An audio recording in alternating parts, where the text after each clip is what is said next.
Oke, baik. Bismillahirrahmanirrahim. Assalamualaikum warahmatullahi wabarakatuh.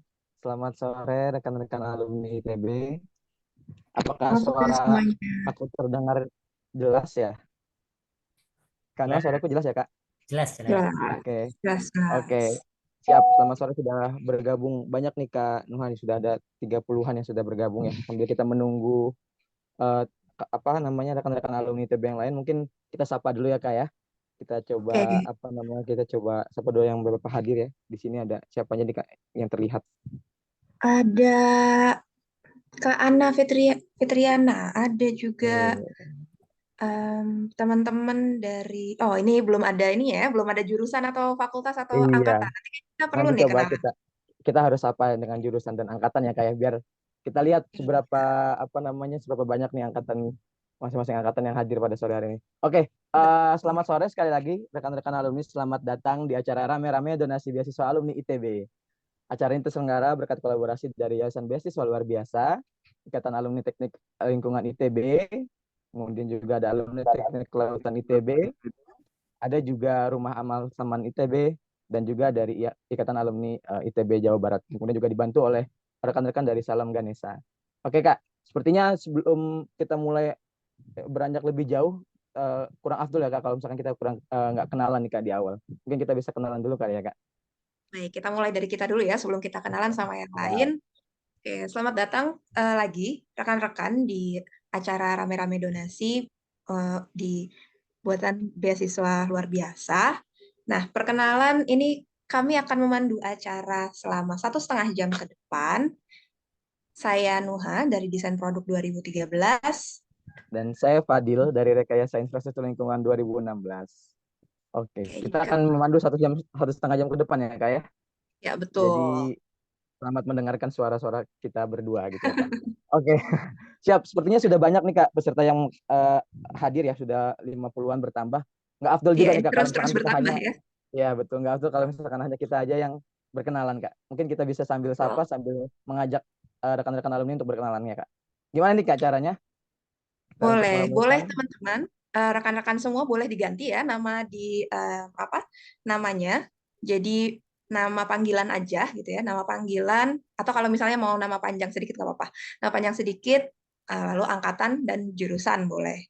Jadi kita bisa Oke Kak. sekalian nih kalau misalnya ada teman-teman yang mungkin udah lama nggak ketemu sama temennya gitu ya. Oh ternyata ada si ini nih hadir bareng-bareng hari ini. Udah nggak ketemu berapa tahun gitu ya, Dil ya. Betul banget Kak, betul banget. Bisa juga meramaikan kolom chatnya ya Kak. Kita coba Ya, kasih paduannya Kak, gimana caranya nih Kak? Eh, boleh. Jadi Cara untuk silakan dibuka. mengisinya. Silakan klik nama aku Fadil Real 2016. Oke nih Kak. Nanti kita bacain ya satu-satu nih Kak. Kira-kira Heni manajemen. Oh, sudah ada Kak Heni manajemen 2015. Oke, Halo, kita sambil Henny. sambil tunggu ya Kak. Kira-kira siapa saja yang mau dan sudah mau berkenalan gitu ya. Oke, Iya, sudah makin banyak nih Kak. 60 nanti beranjak kita targetnya sampai 1000 Kak. Hadir pada sore banyak ya hari bisa ini. bikin fakultas sendiri. Bisa bikin fakultas sendiri. Oke, sudah ada. Oh, Kak Lutfi, Meteorologi 2011. Salam kenal, Kak Lutfi. Oke, yuk kita Halo, kenalan boleh, lagi, boleh. kakak-kakak. Sambil menunggu waktu kita gitu ya. Eh, Iya, sekalian sepertinya, kita pengen tahu nih dari mana. betul. Siapa tahu ada angkatan 90-an ya, Kak? Oh, 90-an. Kemarin ada. saya dikontak alumni angkatan 72. Oh, mantap. Wah, Jadi info kita sudah tersebar sampai angkatan 72 berarti ya, Kak ya? betul, Sudah sangat betul. sangat apa namanya? Sangat banyak yang terinfokan acara hari ini gitu ya. Oke, ada Kak Tony. Halo Kak Tony. 2011 ada Eli, Mikrobiologi 2018. Wah, sejauh ini Eli yang paling muda, Kak, 2018. Saya lebih muda Oke. kok. Oh iya, Bercanda. siapa lagi nih yang mau berkenalkan mungkin sambil menunggu gitu ya. Oke, ada Kak Hafiz, Elektro 2011. Oke, kakak-kakak bisa saling menyapa ya. Jadi kita sambil berjalan sambil kakak-kakak tuliskan nama, jurusan dan angkatannya gitu ya biar kita saling kenal gitu ya, Kak. Oke, Kak Noah, sepertinya sudah banyak nih Kak apa namanya yang berkenalan juga di sore hari ini. Kira-kira sore hari ini tuh kita bakal ngapain sih Kak? Kenapa sih Kak harus ada acara hari ini gitu ya? Mungkin Kak Nuha mau Iya, sedikit cerita Kak.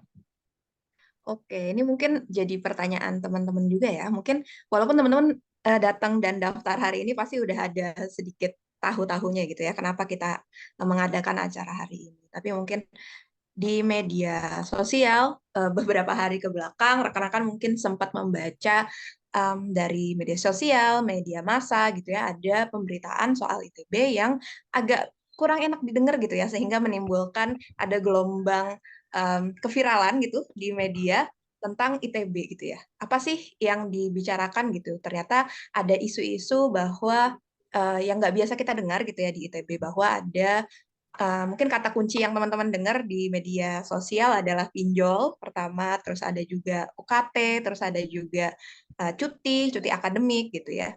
Nah, ini mungkin perlu kita diskusikan nanti bersama rekan-rekan narasumber tentang apa yang terjadi gitu ya. Kenapa ITB tiba-tiba viral dengan isu bahwa mahasiswa tuh ada yang diminta cuti karena ada kendala pembayaran gitu. Siapa sih mahasiswa yang diminta cuti karena ada kendala pembayaran ini, dan juga kenapa harus sampai cuti atau sampai diarahkan ke pinjol gitu ya. Ini kan sesuatu yang nggak biasa kita dengar gitu ya di ITB. Dan biasanya kita mendengar ITB tuh nggak akan mengeluarkan atau meminta ada kendala akademik ketika ada kendala ekonomi itu ya. Gitu kali ya, Fadil, yang kita dengar Betul. belakangan ini gitu ya. Sepakat Kak ya. Jadi semua apa yang tadi diceritakan oleh Kak Nuha mungkin kita bisa diskusikan di hari ini gitu ya Kak. Kita coba kupas Betul. tuntas gitu kan. Kita coba cari solusi taktisnya seperti apa gitu ya Kak. Oke, Mhm. berarti sore hari ini kita akan ada apa aja Kak? Boleh kita kasih Sore tahu dulu hari rekan-rekan ini, alumni yang lain?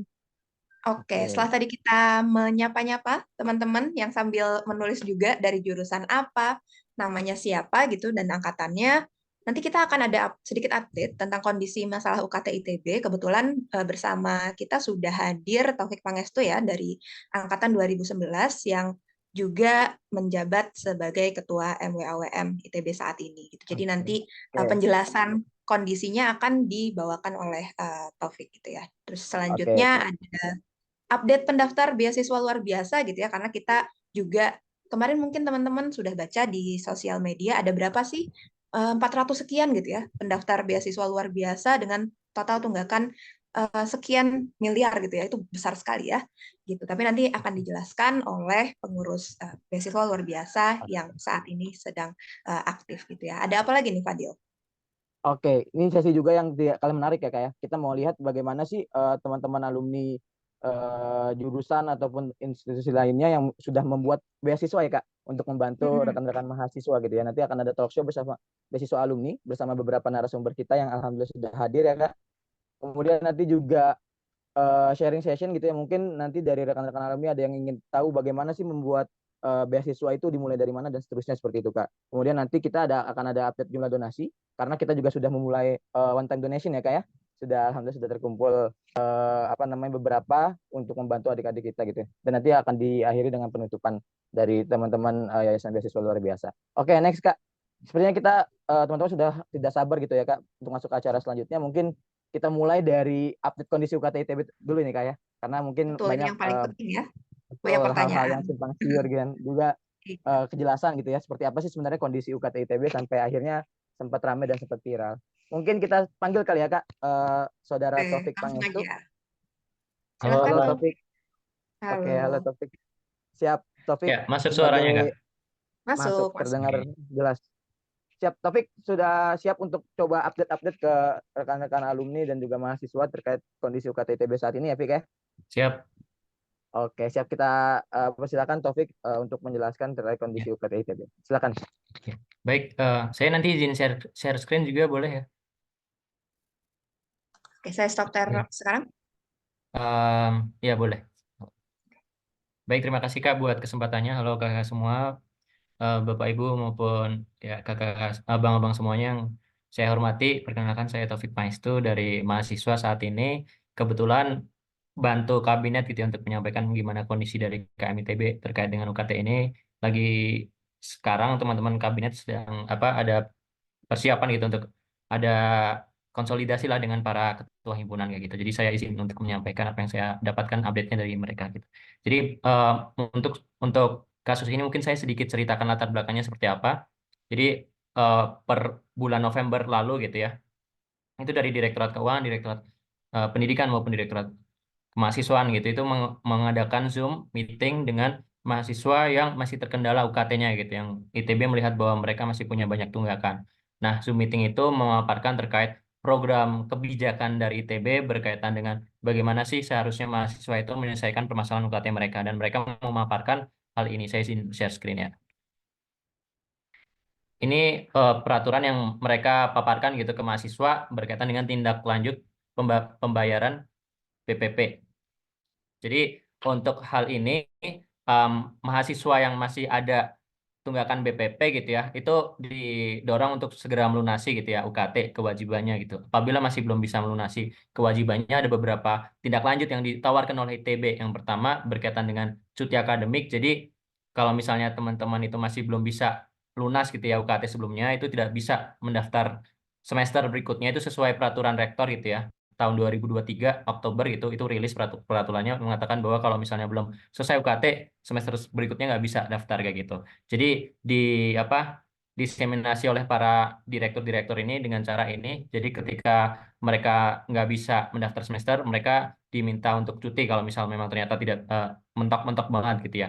Kemudian untuk cuti sendiri ada peraturannya bahwa tetap membayar gitu ya 50% BPP yang berlaku gitu. Apa yang disampaikan oleh direktorat waktu itu seperti itu. Kemudian ada alternatif lain juga yang ini. Jadi teman-teman mahasiswa diminta mandiri gitu untuk bisa cari solusi. Yang pertama berkaitan dengan beasiswa internal, aktif dengan mencari beasiswa eksternal dan seterusnya, kerja paruh waktu, dan juga pinjaman dana bank, lembaga keuangan gitu. Nah, berkaitan dengan pinjaman ini ada tawaran dari ITB, ada pinjaman dari BNI, BSI, Mandiri, dan juga Dana Cita. Namun yang terjadi selama ini masalahnya adalah yang dipromosikan di Six ITB gitu ya, yang ada tautannya langsung menuju ke pinjaman bank itu pinjaman bank Dana Cita gitu. Jadi seakan-akan dari direktorat yang bersangkutan itu mempromosikan Dana Cita ini gitu. Ini yang jadi masalah. Dan kalau untuk bank-bank lain saya kurang paham seperti apa, tapi untuk Dana Cita itu ada bunganya, dan itu yang jadi permasalahan dari mahasiswa karena dilihat-lihat bunga dalam 1 tahun itu cukup besar, dan ketika meninjau dari UU Dikti gitu ya, bahwa seharusnya universitas itu ketika mengadakan pinjaman tidak boleh berbunga gitu. Jadi itu yang jadi kontroversi, dan akhirnya ramai di sosial media, teman-teman marah lewat ITB Fest dan boom kayak gitu.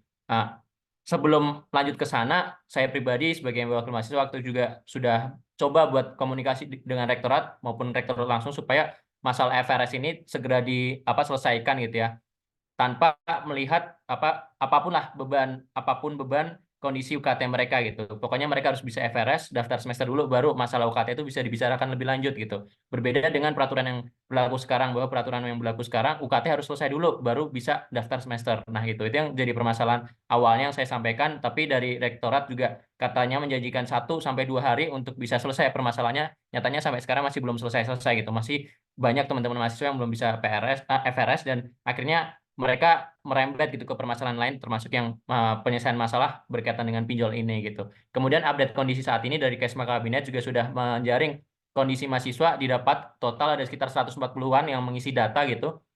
Dari 140-an itu ada sekitar 90-an mahasiswa gitu yang masih terhalang gitu, masih terhambat untuk mendaftar FRS itu. Itu karena mereka ada tunggakan UKT gitu. Bahkan tunggakan UKT-nya nggak main-main, ada yang bahkan sampai puluhan juta, ada yang sampai ratusan juta gitu ya. Dan itu diverse, ada yang dari seleksi mandiri gitu ya, ada yang reguler dan seterusnya kayak gitu kurang lebih.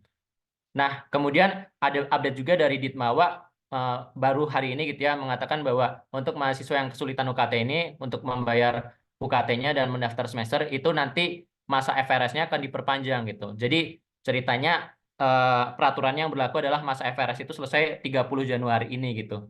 Dari beberapa hari yang lalu gitu. Nah, untuk mahasiswa yang kesulitan UKT dan belum selesai ternyata FRS-nya itu bisa diperpanjang. Nah, saya kurang paham sampai kapannya karena memang masih belum dikasih kepastian dari Ditmawanya. Tapi ini juga suatu mungkin kondisi yang saya kira mungkin ini dari ITB masih mau mendorong terus mahasiswanya supaya segera cari uang dan membayar gitu apa yang jadi tunggakannya, kurang lebih kayak gitu kondisi saat ini. Terima kasih. Oke, terima kasih banyak Taufik pemaparannya. Ini mungkin sangat bermanfaat gitu ya, sangat mencerahkan buat rekan-rekan yang tadinya cuma simpang siur mendengar dari berita saja gitu ya, yang bingung harus percaya ke berita yang mana gitu.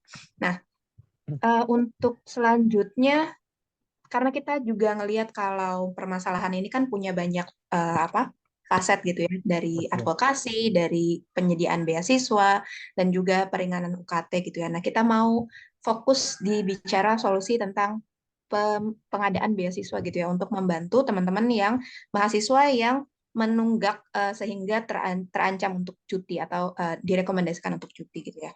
Nah, selanjutnya kira-kira gimana nih, Diel? Apa yang Oke, Kak. akan kita paparkan selanjutnya? Siap. Tadi terkait kondisi UKT-nya kita coba dengarkan ya, Kak, seberapa banyak sih sebenarnya mahasiswa yang mengalami kendala-kendala yang tadi disebutkan oleh Taufik ya, Kak ya. Maka kebetulan juga kan dari beasiswa luar biasa sudah membuka pendaftaran calon penerima beasiswa, yang mana kita coba sama-sama lihat nantinya seberapa besar sih memang tunggakan total dari yang memang dirasakan oleh mahasiswa gitu ya, dan dari pendaftar yang sudah ada. Kita mungkin bisa panggil ini ya, Kak ya, panggilkan salah satu narasumber kita juga, ada Eli Kusmawati dari Mikrobiologi 2018 selaku koordinator pengurus harian beasiswa luar biasa. Halo Eli. Eli Halo, udah Kak. ready? Oke, Eli. Eli, boleh dong ceritakan update kondisi pendaftar dari beasiswa luar biasa ITB ini, termasuk juga mungkin jumlah tunggakannya ya, sebesar apa sih dan seterusnya. Silakan Eli. Oke, baik. Terima kasih banyak atas kesempatannya Kak Fadil dan Kanuha. Ya, Assalamualaikum Akang Teteh, Bapak Ibu dan rekan-rekan sekalian. Perkenalkan saya Eli Kusmawati dari Mikrobiologi 2018. Saat ini menjabat sebagai koordinator pengurus harian beasiswa luar biasa. Nah, sedikit mungkin yang akan saya paparkan di sini berkaitan dengan pendaftaran calon penerima BLB yang baru saja ditutup hari ini. Jadi kita sudah melaksanakan proses pendaftaran selama kurang lebih 1 minggu. Selanjutnya boleh Kak? Boleh next? Ya, dari proses pendaftaran BLB periode 2023-2024 ini, boleh ke slide sebelumnya? Sebelum lagi ya.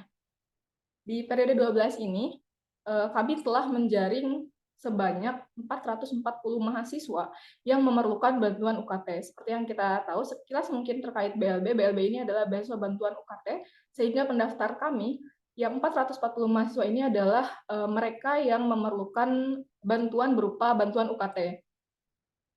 Per hari ini, di tanggal 28 ini, kami sudah mendapatkan 440 data ini. Selanjutnya, boleh. Adapun untuk persebarannya, jadi BLB ini adalah beasiswa yang inklusif. Tidak ada persyaratan maksimal semester maupun kondisi-kondisi lainnya. Oleh karena itu, dari data persebaran angkatan dan fakultas dapat dilihat di layar bahwa jumlah pendaftar bahkan sampai di angkatan 2017 pun ada yang masih punya tunggakan UKT gitu. Kemudian untuk persebaran fakultasnya sendiri, ini bisa dibilang semua fakultas ada yang mendaftar gitu ya. Pada artinya dari semua fakultas ada mahasiswa yang membutuhkan bantuan UKT gitu untuk menyelesaikan tunggakan UKT sebelumnya. Boleh next Kak? Nah, secara detailnya dapat dilihat di sini. Silahkan kakak-kakak, bapak, ibu, atau teman-teman yang mungkin bisa melihat nama jurusannya, boleh di screenshot untuk sebagai data awal gitu ya. Kita kan di sini sedang berusaha, berupaya sama-sama untuk membantu adik-adik kita. Berikut merupakan data jumlah pendaftar, kemudian data UKT tertunggak di semester ganjil, dan total UKT yang belum dibayarkan oleh mahasiswa yang mendaftar gitu ya. Jadi yang di kolom sebelah kiri ini UKT tertunggak di semester sebelumnya, dan yang di ujung kanan itu adalah UKT total, UKT tertunggak total. Boleh di next mungkin. Ada 3 slide ya, karena untuk masing-masing jurusan gitu. Jadi silahkan kepada kakak-kakak boleh di screenshot juga, barangkali bisa menjadi data untuk ikatan alumninya gitu, bahwa sekian banyak gambaran mahasiswa yang membutuhkan bantuan UKT. Boleh di next lagi, slide terakhir untuk ini. Nah, untuk UKT tertunggak di semester ganjil ini, seperti yang tadi disampaikan oleh Taufik, gitu, bahwasanya kesepakatan yang terbaru atau kebijakan yang terbaru adalah mahasiswa harus menyelesaikan UKT di semester sebelumnya dulu untuk bisa ikut FRS di semester ini. Oleh karena itu, data ini menjadi data yang penting bahwa total UKT atau tunggakan yang belum dibayarkan oleh mahasiswa itu beberapa diantaranya ada yang juga dari semester lalu gitu, tunggakan semester lalu. Dan tunggakan ini juga menjadi PR kita bersama gitu untuk membantu adik-adik menyelesaikannya, seperti itu. Untuk totalnya bisa dilihat di garis bawah itu ya, dari 440 pendaftar, UKT tertunggak semester ganjil tahun 2023 dan 2024 ini totalnya ada 1 miliar, 1 miliar lebih gitu ya.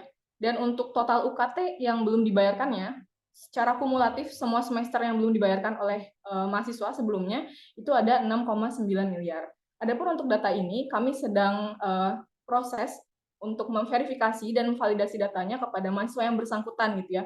Ada kemungkinan datanya berubah karena ada update. Jadi dari mahasiswa yang mendaftar BLB ini, ada beberapa di antaranya yang belum muncul UKT terkininya di SIX karena sedang mengajukan keringanan. Jadi ada kemungkinan data ini akan update gitu ya, setelah proses verifikasi. Nah, proses verifikasinya akan berlangsung di pekan ini. Next. Adapun untuk teknis penyaluran beasiswanya dari BLB sendiri, yang pertama dilakukan pendaftaran oleh mahasiswa yang sudah ditutup per siang ini, tanggal 28 Januari. Setelah proses pendaftaran akan ada validasi data oleh Ditmawa. Jadi hari Senin besok, ke 440 data ini akan kami kirimkan ke Ditmawa untuk dilakukan cross-check juga oleh Ditmawa. Apakah betul mahasiswa yang bersangkutan telah menginputkan data yang valid atau tidak, seperti itu. Selanjutnya, berbarengan dengan proses itu, kami juga akan melakukan verifikasi berkas oleh tim pengurus dan juga bekerja sama dengan Kesma untuk memverifikasi apakah betul yang dimasukkan oleh mahasiswanya itu tidak ada kesalahan, tidak ada kekeliruan, atau mungkin berkas-berkas yang pendukung itu sudah lengkap semua. Itu dilakukan hingga tanggal 2 Februari. Nah, di tanggal 2 Februari ini kami akan menyerahkan data final yang berhak menerima beasiswa luar biasa ini ke Ditmawa. Setelah pengumuman kelolosan di tanggal 3 Februari, maka di tanggal 2 sampai 4 Februarinya kami akan melakukan penyaluran beasiswa secara langsung kepada masing-masing akun mahasiswa. Jadi untuk beasiswa luar biasa kali ini kita lakukan penyaluran secara langsung, ditransfer melalui virtual account masing-masing beasiswa seperti itu. Jadi kurang lebih ini gambarannya untuk beasiswa luar biasa periode 12 ini. Mungkin itu Kak Fadil dan Kak Nuha yang bisa coba dipaparkan. Siap, terima kasih banyak Eli pemaparannya. Terima kasih juga Kak. Ya buat rekan-rekan yang belum familiar gitu ya soal beasiswa luar biasa itu apa, semoga memberikan gambaran gitu ya. Apa sih yang sekarang coba kita lakukan dengan one time donation ini, menjawab sebagai solusi untuk menjawab permasalahan darurat UKT yang sedang kita hadapi, sedang teman-teman mahasiswa hadapi. Iya, betul Kak. Jadi memang cukup besar ya Kak ya, dan luar biasa ya Kak angkanya gitu ya. Maksudnya dengan 1 miliar, Gil. miliar untuk tahun 2023-2024 dan 6 miliar kan Kak untuk 6 miliar. sebelumnya, dan itu merupakan angka yang sangat besar gitu ya Kak, yang memang perlu coba kita bantu untuk meringankan adik-adik mahasiswa gitu ya kan untuk saat ini. Seperti itu. Nah, makanya Kak, kalau dari kita coba ajak kakak-kakak sekalian untuk berdonasi gitu ya Kak, karena kami juga sudah mulai donasi. Jika memang nanti kakak-kakak bisa dan berkenan untuk melakukan donasi, bisa langsung nanti mengunjungi website kami di beasiswaluarbiasa.com/darurat UKT gitu ya Kak ya. Karena nanti akan kami update. Iya betul. Ya, nanti akan kami update. UKT-nya besar ya. Betul. Ya. Nanti akan kami update secara berkala selama acara ini berapa banyak donasi yang sudah masuk. Gitu ya Kak ya. Ya, betul. Oke. Jadi boleh ya disebarkan untuk teman-teman yang mungkin nggak hadir di sini tapi mau donasi, disebarkan masih bisa sampai besok ya, besok malam ya Fadil. Betul, besok sampai besok malam Kak, betul. Oke, baik, kita coba melihat ya kayak bagaimana sih sejauh ini solusi-solusi ataupun bantuan-bantuan yang sudah ada dari rekan-rekan alumni lainnya gitu ya, kayak entah itu dari ikatan alumni ataupun organisasi lainnya ataupun ikatan alumni daerah dan seterusnya gitu ya Kak. Kita coba masuk ke acara selanjutnya, itu sharing session gitu ya Kak, di mana akan dimulai dari pemaparan perwakilan dari Ikatan Alumni Teknik Lingkungan. Ini sudah ada. Sebelumnya kita panggil dulu Kak. Oke, aku sampai lupa ini kita memanggil moderatornya karena Kak kan jadi ini memandu. Oke, kita panggil dulu ya Kak Lutfi Maula gitu ya Kak ya. Meteorologi 2011 atau biasa dipanggil Kak Upi, selaku pengurus Yayasan Beasiswa Luar Biasa ITB. Halo Kak Upi. Halo, suaranya aku kedengaran jelas? Iya, kedengaran Kak. Oke. Kak Upi akan memandu sharing session ya Kak ya. Ya, Jadi sama. silakan nanti Kak boleh dipandu untuk acara selanjutnya. Ya. Silakan Kak Upi. Baik, terima kasih banyak ke Kak Fadil dan juga Kak Nuha ya. Ya, jadi tadi kita sudah mendengarkan bersama nih terkait kondisi permasalahan UKT, yang mana memang bahkan yang baru mendaftar ya, karena yang mendaftar kan tidak semuanya ke beasiswa bantuan UKT di BLB ini. Namun yang sudah tersaring di BLB saja, itu sudah ada 440 mahasiswa, yang mana untuk bisa FRS itu tadi ada tunggakan 1 miliar, itu yang semester sebelumnya. Tapi di luar yang semester sebelumnya ternyata total akumulasi tunggakan UKT yang pendaftar itu ada di angka 6 miliar. Kalau kita pingin mahasiswa kita ini bisa FRS, bisa berkuliah, maka kita solve dulu nih yang 1 miliar. Tapi kalau kita cuma sekedar menyelesaikan yang 1 miliar saja, saya rasa suatu ketika akan jadi bom waktu lagi gitu ya. Karena masih ada tunggakan yang lainnya nih. Nah, ini menjadi sebuah permasalahan yang cukup besar. Dan ini mungkin tidak bisa diselesaikan oleh barangkali satu pihak saja gitu ya. Barangkali kita perlu rame-rame untuk bareng-bareng nih gitu ya di bagian kita masing-masing. Misal saya di meteorologi gitu ya, mungkin di ikatan alumni meteorologi, mungkin di ikatan alumni jurusan masing-masing, mungkin di unit kegiatan masing-masing. Misal dulu saya di unit angklung, mungkin ada yang di unit kebudayaan lain gitu ya, dan lain sebagainya, ataupun bahkan paguyuban daerah. Jadi ini menjadi sebuah barangkali gawe bersama ya, bagaimana kita sebagai alumni ikut andil gitu ya, ikut andil untuk mencoba membantu permasalahan dalam hal ini adalah UKT, ya kita membantu nih untuk adik-adik kita yang terkendala dari segi ekonomi. Nah, gimana caranya? Kita akan coba nih sharing ya dengan beberapa ikatan alumni gitu ya, ataupun beberapa organisasi atau kegiatan yang lain yang telah membuat kegiatan beasiswa barangkali. Di sini kita akan ditemani oleh 5 narasumber. Saya akan mengundang satu persatu ya. Jadi kita akan pertama bersama dengan Ikatan Alumni Teknik Lingkungan. Jadi ternyata Ikatan Alumni Teknik Lingkungan ini juga sudah memiliki beasiswa IATL gitu ya. Beasiswa IATL. Nah, apa aja yang akan kita bahas sebelum saya memanggil Teh Citra? Jadi kita akan coba menggali nih dari masing-masing narasumber ya. Yang pertama, kira-kira tanggapan dari masing-masing narasumber nih terkait masalah UKT yang sedang terjadi itu gimana sih? Dan kira-kira ini kita sebagai alumni bisa apa gitu ya? Kita sebagai alumni bisa apa sih gitu.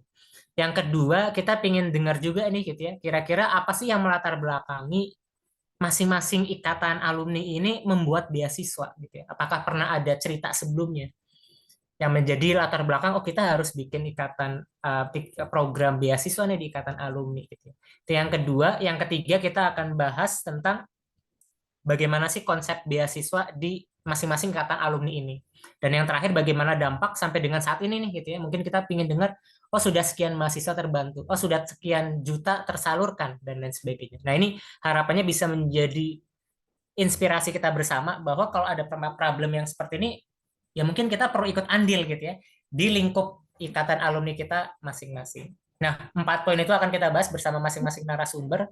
Durasinya cukup singkat, nanti masing-masing sekitar 7 menit. Nanti di akhir kita akan ada sesi tanya jawab. Boleh untuk seluruh akang teteh semua yang ada pertanyaan nanti bisa disampaikan melalui kolom chat.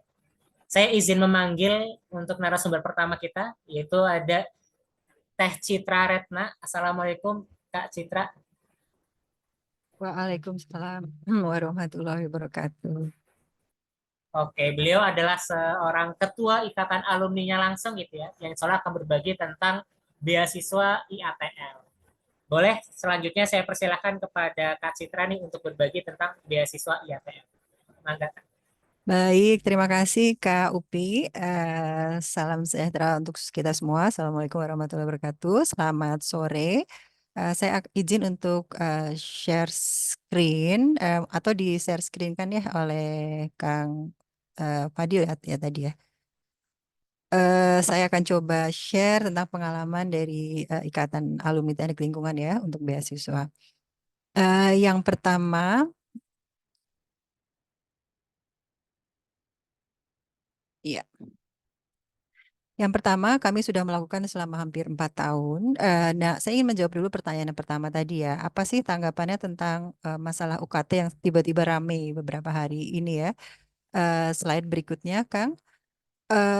yang penting ini kita harus melihat masalahnya agak komprehensif ya. Hati-hati juga untuk tidak clickbait, memahami berita-berita sepotong-sepotong, terus kemudian memberikan komentar-komentar tanpa kita memahami dulu masalahnya. Saya sendiri agak menjaga untuk tidak banyak komentar karena saya juga belum terlalu tahu ya masalahnya. Tapi setahu saya, karena saya juga peneliti di lembaga yang saya bangun ya, namanya Artikel 33 Indonesia, ini udah lama sekali mendalami masalah pendidikan. eh, Financing higher education itu memang mahal. Untuk semua negara itu memang mahal. Dan dia tidak bisa gratis. Kenapa? Karena yang harus gratis itu hanya yang free basic education dari SD sampai dengan SMA itu memang harus gratis. SMP minimal kalau bisa lebih kuat negaranya sampai SMA itu harus gratis. Karena spillover efeknya sangat tinggi. Istilahnya marginal cost sama marginal benefit. Marginal benefit itu jauh lebih besar daripada marginal cost. Jadi istilahnya benefit untuk society dari membiayai satu anak tuh sangat besar. Karena itu dia harus gratis, tidak boleh ditawar. Tapi higher education tidak bisa gratis, tidak pernah bisa gratis karena tadi marginal cost sama marginal benefitnya tidak seperti free basic education. Jadi kalau nggak bisa gratis, siapa dong yang harus membiayai? Kita harus mikir dulu itu kan. Artinya memang semua orang yang enroll itu harus membayar sendiri. Kita tidak bisa demand pemerintah untuk membayari walaupun anggaran pendidik kita sudah 20%. Itu nggak pernah bisa. Dan di negara lain pun hanya sangat sedikit ya yang bisa, hampir semua tidak bisa. Eh, karena mengejar kualitas dan sebagainya ya. Kemudian student loan itu memang salah satu solusi global untuk negara manapun. Jadi cuma harus diperbaiki caranya. Jadi juga jangan alergi dengar loan gitu ya, pinjaman langsung wah kemana-mana. Memang solusi besar di global memang student loan. Cuma bagaimana caranya itu yang harus kita bahas. Affirmative policy tapi penting. Jadi memang mahal, tapi kita harus menjaga supaya kelompok tidak mampu tetap bisa kan mengakses pendidikan tinggi. Jadi harus ada affirmative policy bagaimana memastikan yang kelompok tidak mampu ini mendapatkan akses berbeda namanya afirmatif ya berbeda dari yang lain. Nah karena itu kita sangat penting memahami masalahnya secara komprehensif dan keluar dengan solusi-solusi yang memang dibutuhkan secara sistemik tapi juga doable gitu ya manageable.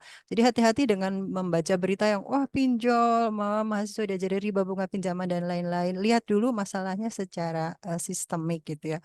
Kalau memang harus student loan, namanya loan itu juga tidak mungkin kan tidak ada bunga. Kalau dia datang dari private ya kecuali dari pemerintah. Misalnya pemerintah bisa menyisihkan pinjaman nanti tanpa tanpa bunga itu masih bisa. Tapi kalau memang harus dari private itu memang harus ada bunga bagaimanapun ya. Kemudian masalah pinjaman, wah mahasiswa diajari riba. Mungkin saya karena train as ekonomis ya, saya akan melihat pinjaman berbeda mungkin dengan cara masyarakat umum sepanjang pinjaman itu tidak selalu buruk. Kalau dia pinjaman produktif, itu memang alat produksi yang penting dan katanya wah nanti kita mewariskan hutang ke generasi berikutnya itu juga cara pandang yang salah.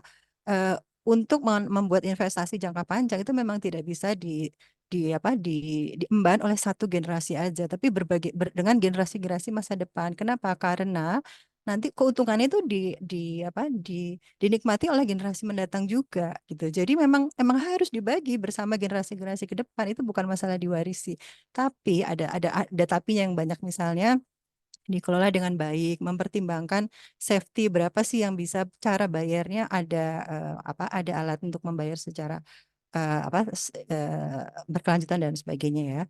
Dan yang penting produktif bukan konsumtif. Lanjut. Nah, jadi mengapa kami mungkin share sedikit ya tentang beasiswa IATL sudah sejak tahun 2021 dan karena di IATL tuh dijalankan dengan sistem kita sebutnya holokrasi ya. Jadi ada lingkar-lingkar kegiatan yang diinisiasi oleh anggota sendiri. Sekarang mungkin ada 25 atau bahkan lebih. Nah, beasiswa ini diselenggarakan di bawah lingkar alumni muda. Jadi khusus alumni muda yang mengerjakan. Lanjut, kalau mau lihat sedikit perjalanan beasiswa IATL di tahun 2016, kemudian tahun 2023 itu menurun karena kita sedang reorganize waktu itu ya. Kemudian yang 2024 ini akan bisa lebih banyak lagi. Jumlah donatur juga bervariasi. Jumlah dananya 2002 sangat besar, 105, kemudian sempat turun dan sekarang cukup naik lagi. Kemudian ini dibayarkan untuk UKT. Nah, sempat di tahun 2023 itu ada kasus menarik di luar BESWAN itu juga ada yang membutuhkan bantuan-bantuan lain kita sehingga kita memunculkan yang namanya pinjaman gitu ya karena ternyata dibutuhkan. Kemudian ini kegiatannya sosialisasi dan pensuasanaan, pengumpulan donasi mungkin biasa lah ya teman-teman apa namanya biasa memahami pendaftaran, seleksi, validasi, wawancara dan sebagainya. Nah, kemudian lanjut eh kriteria B1 itu harus mahasiswa aktif, kemudian kesulitan finansial membayar UKT, memiliki komitmen menyelesaikan kuliah hingga lulus, dan juga berkontribusi di Ikatan Alumni Teknik Lingkungan. Lanjut. Kemudian ini ada seleksi berkasnya seperti membuat esai, fotokopi KK, KSM, bukti tanggungan, bukti pembayaran dan sebagainya ya, termasuk slip gaji, bukti hutang dan sebagainya. Kemudian ada wawancara. Jadi memang ada panelis yang dibuat untuk mewawancara dan kemudian validasi dengan prodi karena prodi yang paling paham sebetulnya situasi-situasi juga dari mahasiswa tersebut. Lanjut. Nah, yang menarik mungkin setelah B1 itu diberi bantuan, mereka punya semacam kontribusi untuk pengembangan diri juga dengan mengikuti rangkaian kegiatan IATL. Misalnya magang, webinar, ini juga untuk menjalin ikatan sebetulnya dengan para B1 itu dan giving back ya, to alma mater. Lalu juga ada laporan magang, bahkan ada Zoom-Zoom antara B1 dengan mentornya. Jadi setiap B1 diberi mentor juga. Lanjut. Ini yang update terakhir. Sebenarnya kami targetnya 100 juta. Saat ini per tanggal 28 sudah terkumpul 85 dan kita masih berharap untuk bisa memenuhi ya. Lanjut. Kemudian ini timelinenya sampai dengan Februari termasuk magangnya. Lanjut. Kemudian ini mungkin yang menarik ya pembelajarannya. Tip of iceberg. Kita tuh ternyata tidak mudah ya menjangkau yang mengalami kesulitan finansial. Banyak kelompok mahasiswa yang juga punya banyak hambatan mental untuk reach out for help gitu ya istilahnya. Jadi eh, kadang-kadang tiba-tiba udah di ujung, udah gawat gitu situasinya.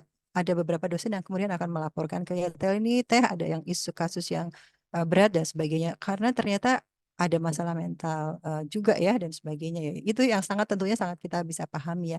Nah, yang menarik juga kadang-kadang kesulitan finansial itu terjadinya bukan di awal atau dari keluarga yang memang kurang mampu, dia bisa di tengah-tengah apalagi goncangan ekonomi apalagi COVID. Jadi itu sangat kalau di apa istilah poverty itu ada dynamic ya, poverty dynamic itu tuh sangat apalagi setelah COVID itu sangat fluktuatif gitu ya. Jadi nggak mudah memang untuk reach out karena sebenarnya mungkin keluarganya bukan tidak mampu tapi tiba-tiba ada goncangan ekonomi. Kemudian menjaring donatur ini juga jadi apa challenge ya. Nggak bisa setiap mau donasi apa beasiswa semester kita reach out itu biasanya sulit. Jadi kita misalnya mencoba ada donatur tetap, ada dibuat skema sangat ringan sampai 250.000 tapi tanggung renteng banyakan untuk bisa menjaring ya. Kemudian kontribusi beasiswa itu tadi ya bisa magang sebagai giving back karena itu membantu membuat ikatan. Nah, kemudian studi loan ini sebenarnya penting banget. Kami belum pernah nyoba. Kami pernah nyoba. Jadi ada beberapa mahasiswa yang kemudian reach out tapi dia tidak masuk beasiswa. Kita berikan pinjaman. Nanti dia harus mengembalikan pada waktu dia sudah kerja gitu ya. Jadi ini menurut saya cukup potensial. Lanjut lagi. Nah, ini mungkin sarannya ya. 1 menit tentang bagaimana kita bersama-sama memberi solusi. Yang pertama pemetaan. Itu sangat penting memetakan dulu nih skema-skema beasiswa yang udah ada, kelompok mahasiswa yang membutuhkan secara sangat sistematis ya harusnya ya. Kemudian koordinasi bersama minimal ada komunikasi dan koordinasi bersama sederhana nggak apa-apa tapi konsisten. Kemudian kreatif mencari terobosan seperti tadi ya mapping, bagaimana cara menjaring donatur dan sebagainya. Kemudian kita harus persisten memahami isu besar dan seimbang melihat masalah ya seperti tadi higher education itu adalah masalah besar siapa yang harus menanggung gitu kan nggak bisa meminta pemerintah nggak bisa juga meminta ITB karena nggak mungkin bisa di cover oleh ITB dengan segala constraint biayanya ya. Nah karena itu terobosannya mungkin misalnya studi loan yang dikelola oleh organisasi alumni itu bisa jadi terobosan yang penting karena ada ikatan dengan alumninya untuk memastikan si loan itu dikembalikan karena permasalahan terbesar adalah di negara manapun loannya nggak dikembaliin. Lanjut yang terakhir ini situasi COVID yang sangat bergejolak ini kalau saya boleh memberi saran untuk ITB juga kalau mau ada perubahan perlu bertahap jadi perlu ada sosialisasi dan diskusi supaya mencari solusinya bersama-sama supaya tidak terjadi banyak korban yang tiba-tiba tidak melanjutkan kuliah karena kaget dengan perubahan sistem yang baru ya walaupun saya dengar di UI dan di tempat lain malah udah lebih lama dari ITB menerapkan hal itu ya. Dan mungkin terakhir memang harus alumni nih kelihatannya yang turun tangan ya. Tadi kan katanya 6,9 atau bahkan 1, yang tahun ini itu tuh sama sekali nggak berat loh sebenarnya untuk alumni ya 1 M misalnya ya. kalau kita bisa memanage dengan sistematis. Cuma skemanya aja yang penting dipikirkan. Karena ada ratusan ribu dan ini penting bagi alumni untuk giving back to alma mater ya. Berapa banyak yang sudah diterima oleh alumni dari dulu belajar kuliah di ITB-nya, ini waktunya untuk giving back. Dan sebenarnya nggak berat asal ada skema yang secara sistematik dan bisa kita pikirkan, Oke. termasuk Yap. menjembatani diskusi dengan kampus ya. Itu aja mungkin. Oke. Terima kasih. Baik, terima kasih banyak Kak Citra. Saya pribadi sangat belajar banyak dari paparan dari Kak Citra. Ada 2 poin utama yang paling saya highlight. Yang pertama, ternyata dalam menjalankan beasiswa IATL ini menggunakan lingkar-lingkar kecil gitu ya. Tadi ada sampai 25 lingkar kecil yang mana itu mayoritas bahkan alumni muda gitu ya. Alumni muda, karena kalau saya lihat beberapa ikatan alumni mungkin masih ya alumni senior yang bergerak dan sebagainya. Alumni muda ini jadi sangat terkunci. Yang kedua adalah highlight-nya ternyata cukup susah ya untuk memetakan kondisi mahasiswa yang bermasalah. Apalagi kalau sistemnya masih terpusat besar, KM ITB atau ITB secara terpusat, Gitmawa, saya rasa akan lebih susah nih untuk mengetahui kondisi mahasiswa yang bermasalah. Nah, oleh karena itu saya rasa penting banget nih untuk di lingkaran-lingkaran ikatan alumni yang lebih spesifik gitu ya, kalau kita punya hal yang serupa, kita bisa dapat gitu ya mahasiswa-mahasiswa yang bermasalah dan kita bisa lebih cepat mengantisipasi kejadian ini supaya tidak iceberg tadi gitu. Baik, terima kasih banyak Kak Citra. Selanjutnya kita akan lanjut terlebih dahulu ya. Kalau ada yang ingin bertanya, diskusi boleh dilempar di kolom chat, nanti bisa dijawab secara langsung oleh narasumber ataupun nanti kita gali di sesi tanya jawab. Setelah Ikatan Alumni TL, kita akan lanjut ke beasiswa ALKA, yaitu Ikatan Alumni dari Kelautan. Di sini saya akan mengundang Kak Fayet ya. Selamat sore Kak Fayet. Sore, Kak Lutfi. Oke, ini Kak Fayet sedang tidak ada di Indonesia ya. Kalau di sana masih pagi kayak gitu ya. Masih Tapi pagi. alhamdulillah, terima kasih banyak sudah berkenan untuk hadir, untuk sharing nih. Dengan pertanyaan serupa, boleh nih Kak Fayet bisa bercerita ya. Tanggapan dan bagaimana sih kondisi beasiswa ALKA. Waktu dan tempat saya persilahkan. Baik, terima kasih. Saya izin share screen juga. Dan mungkin tanggapan perihal isu ini saya akan sampaikan di akhir ya. Nah, jadi layar saya sudah terlihat beasiswa ALKA? Sudah, jelas. Ya, baik. Jadi sebelumnya terima kasih atas kesempatannya. Salam hormat kepada Bapak Ibu dan kakak-kakak sekalian. Perkenalkan, nama saya Ahmad Fayed, alumni Teknik Kelautan ITB angkatan 2015. Di sini saya mewakili rekan-rekan dari beasiswa ALKA atau beasiswa Ikatan Alumni Teknik Kelautan ITB. Jadi memang beasiswa ini dimulai pada tahun 2021 atau pada suasana pasca pandemi COVID-19. Saat itu juga terjadi hal yang serupa seperti sekarang, di mana diketahui banyak mahasiswa ITB, terkhususnya dari FTSL, yang memiliki tunggakan UKT sampai nilai yang fantastis dan bikin heboh lah. Nah, saat itu para alumni banyak yang mengangkat isu ini untuk didiskusikan bersama, terkhususnya dengan Prodi KL. Kebetulan di diskusi tersebut saya dan Mbak Anasya, alumni KL ITB yang juga memiliki pengalaman di beasiswa luar biasa, ini memberikan banyak insight bagaimana beasiswa berbasis patungan atau crowdfunding scholarship dapat meringankan masalah ini. Nah, jadi apa maksudnya crowdfunding scholarship? Itu sama seperti BLB, sama seperti beasiswa IAITL. Simpelnya beasiswa ALKA ingin menjadi jembatan antara alumni KL yang ingin menjadi donatur dengan mahasiswa KL yang berkebutuhan ekonomi. Nah, akhirnya orang-orang di diskusi tersebut sepakat untuk membuat langkah taktis dan program beasiswa yang berkelanjutan. Hal pertama yang kami lakukan adalah tentu memastikan ide ini diterima dengan alumni KL lainnya. Kami melakukan survei online ke total 1.000 alumni KL. Dan didapatkan jawaban dari 400 responden yang mana 99% sangat setuju perihal ide ini. Dan kebanyakan motivasi dari mereka adalah mereka ingin giving back dan mau berbalas budi ke teknik kelautan yang membesarkan. Setelah itu, kami langsung bergerak cepat menyiapkan teknis pengumpulan donasi, lalu memastikan ulang data-data mahasiswa yang kami dapat dengan berkoordinasi ke himpunan serta prodi. Ini menjadi sangat penting seperti yang tadi disampaikan Bu Citra ya. Nah, alhamdulillah melalui seleksi yang transparan, periode pertama berhasil berjalan dan masih berlanjut hingga sekarang di periode ke-6 dengan berbagai improvement yang ada. Sejak awal, Ketua pertama kami, Mas Burhan, sudah memimpin pembuatan roadmap beasiswa ALKA dan ini menjadi pegangan kami terus ke depan. Pertama, kami sudah merencanakan bahwa kami sudah melihat gitu bahwa pemberian beasiswa UKT saja tidak cukup.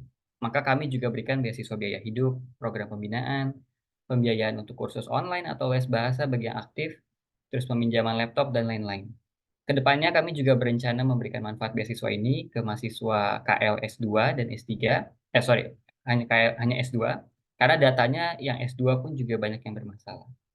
Seiring dengan itu, melihat adanya potensi keterbatasan kemampuan donasi para alumni di masa yang akan datang, kami memiliki rencana strategis untuk juga memperluas konsep beasiswa ini ke arah sponsorship atau kerjasama dengan perusahaan-perusahaan terkait. Bisa bantuan dana ataupun magang bagi mahasiswa. Tentu semua ide ini tetap diwujudkan dengan musyawarah dengan Dewan Pengawas Beasiswa serta Prodi Teknik Lautan, agar yang menjadi nilai-nilai beasiswa ini tetap terjaga. Contoh improvement yang baru saja kami lakukan 1 tahun terakhir adalah pembuatan sistem online atau beasiswaalka.com. Sistem ini sudah terimplementasi dan mengurangi beban kerja para panitia yang notabene-nya juga memiliki kesibukan lain. Nah, sehingga keberlanjutan beasiswa pun bisa terus terjaga hingga sekarang. Alhamdulillah 3 tahun terakhir 118 paket beasiswa telah diberikan dengan total nilai hampir 0,5 miliar. Sumber dananya berasal dari 70 sampai 160 alumni KL setiap semesternya. Nah, di sini walaupun pemasukan donasinya menurun, tetapi jumlah penerima beasiswanya semakin bertambah gitu. Hal ini memungkinkan karena kami terus improvement di sistem operasional dan keuangannya, sehingga sistem beasiswa kami menjadi lebih efisien dengan modal sedikit mungkin. Terus paket beasiswa ini tidak hanya membuat mereka bisa terus lanjut kuliah, tapi kini mereka kuliah dengan lebih bersyukur, lebih berbahagia, lebih bersemangat. Bahkan fun fact-nya, kalau mereka, para beasiswa ini ditanya, apa yang paling disyukuri dari beasiswa Alka? Mayoritas menjawab adalah manfaat selain uangnya. Contoh waktu itu kami ada program latihan simulasi interview kerja di beasiswa ini. Jadi para beasiswan kami dipasangkan dengan alumni KL yang sudah bekerja di bidangnya masing-masing. Saat itu ada salah satu beasiswan kami yang ketemu senior yang kerja di perusahaan besar Indonesia. Nah, setelah latihan itu, si beasiswan ini justru malah dapat kesempatan kerja praktik, lalu diajarin, didukung, dibimbing hingga lulus. Nah, seniornya ini udah seakan-akan menjadi mentornya sampai sekarang. Nah, kalau saya ngobrol dengan beasiswannya, beasiswan itu ngaku kalau misalkan titik balik hidupnya adalah saat dibantu beasiswa Alka. Sekarang dia sudah bekerja di perusahaan yang saya yakin bisa meningkatkan taraf hidup dirinya dan keluarganya.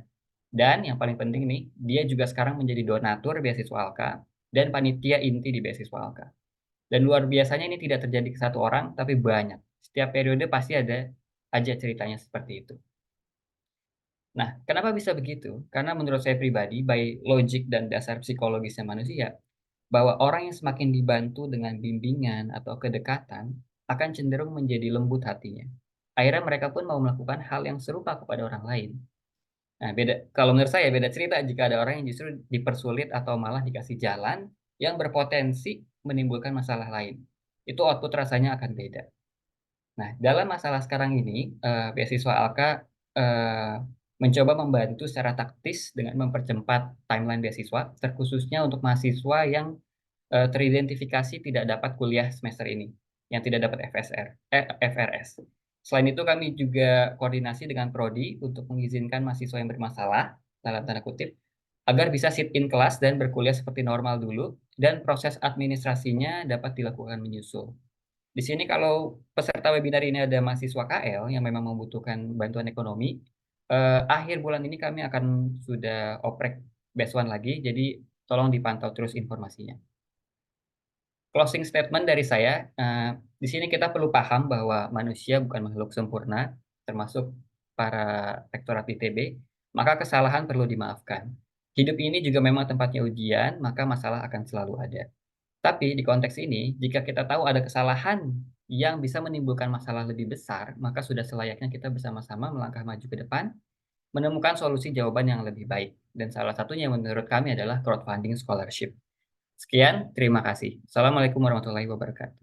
Waalaikumsalam warahmatullahi wabarakatuh. Baik, terima kasih banyak nih Kak Fayat. Dari beasiswa Alka ini saya dapat beberapa catatan penting ya. Kalau tadi dengan Kak Citra, dengan Kak Fayat nih. Yang pertama ternyata hal penting dalam penggalangan dana atau beasiswa itu salah satunya adalah kredibilitas atau menjaga trust. Trust ini jadi penting banget nih supaya beasiswa ini bisa sustain.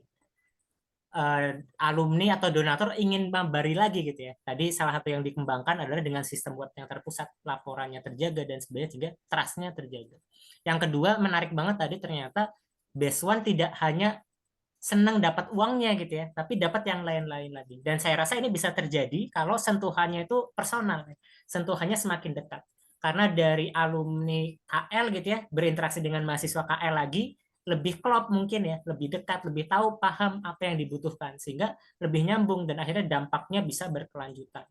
Yang ketiga adalah tadi nih ternyata semakin dekat ya, kan IAKL ya, dengan prodi mungkin lebih dekat gitu ya, sehingga advokasi jauh lebih mudah dilakukan. Sehingga kalau ada pemunduran waktu FRS, PRS itu lebih mudah untuk dilakukan. Saya rasa ini menjadi salah satu kunci menarik nih kalau kita di ikatan alumni lingkup-lingkup terkecil itu kita buat hal yang serupa barangkali. Ini catatan yang menarik. Terima kasih banyak Kak Fayat. Lanjut lagi. Sama-sama. Kita izin lanjut lagi ya Kang Tete ya. Kalau ada yang ingin bertanya atau diskusi lagi boleh disampaikan di kolom chat. Selanjutnya saya akan menyapa teman saya ya. Di sini ada Kak Amelia Sakina. Selamat sore Kak Amel.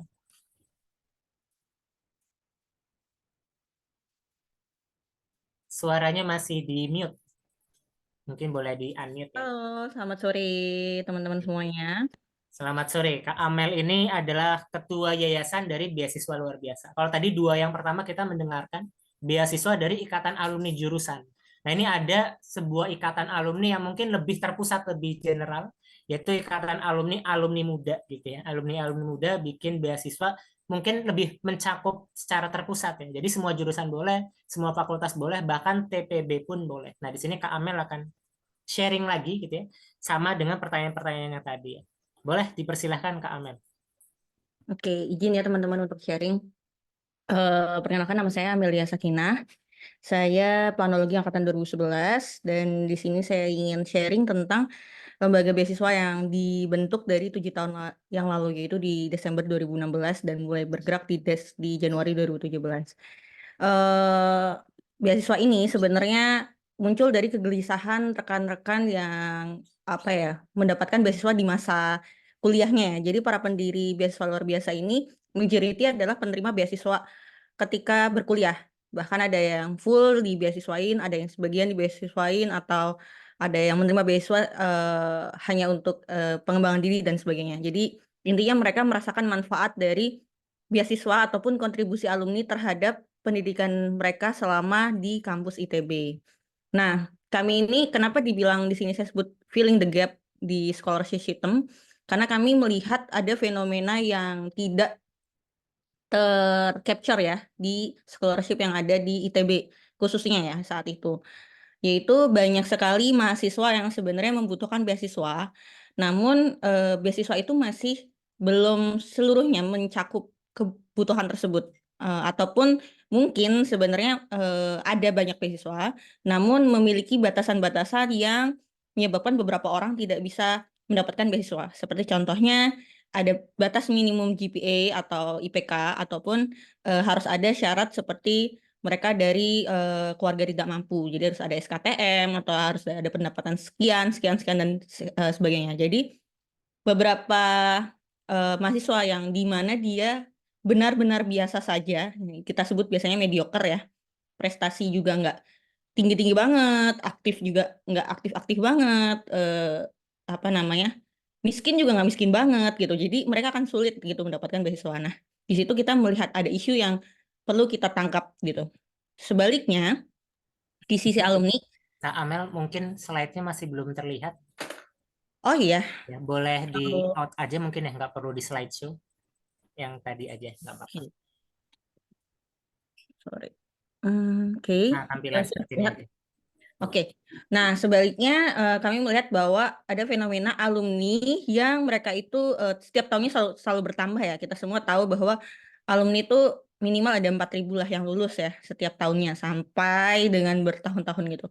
Dan dari alumni-alumni itu sebenarnya banyak nih orang-orang yang ingin giving back kepada kampusnya gitu. Karena mereka merasa bahwa di kampus pun mereka bisa selesai berkuliah itu tidak hanya dengan bantuan satu tangan gitu. Banyak tangan membantu mereka hingga mereka bisa mencapai kesuksesan. Tapi alumni ini masih belum punya banyak uang untuk bisa memberikan beasiswa UKT penuh kepada satu orang mahasiswa gitu.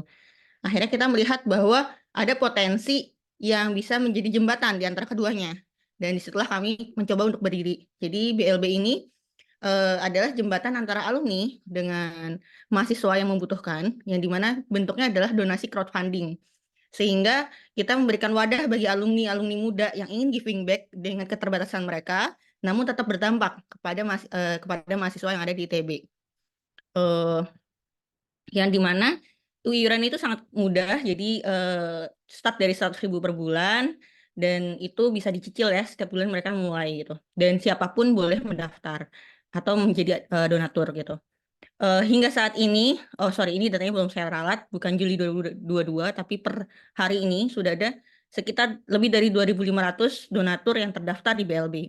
Pun alhamdulillah kita juga sudah memberikan donasi ataupun UKT, bantuan UKT kepada kurang lebih 667 mahasiswa dengan nilai scholarship itu senilai 3,1 M.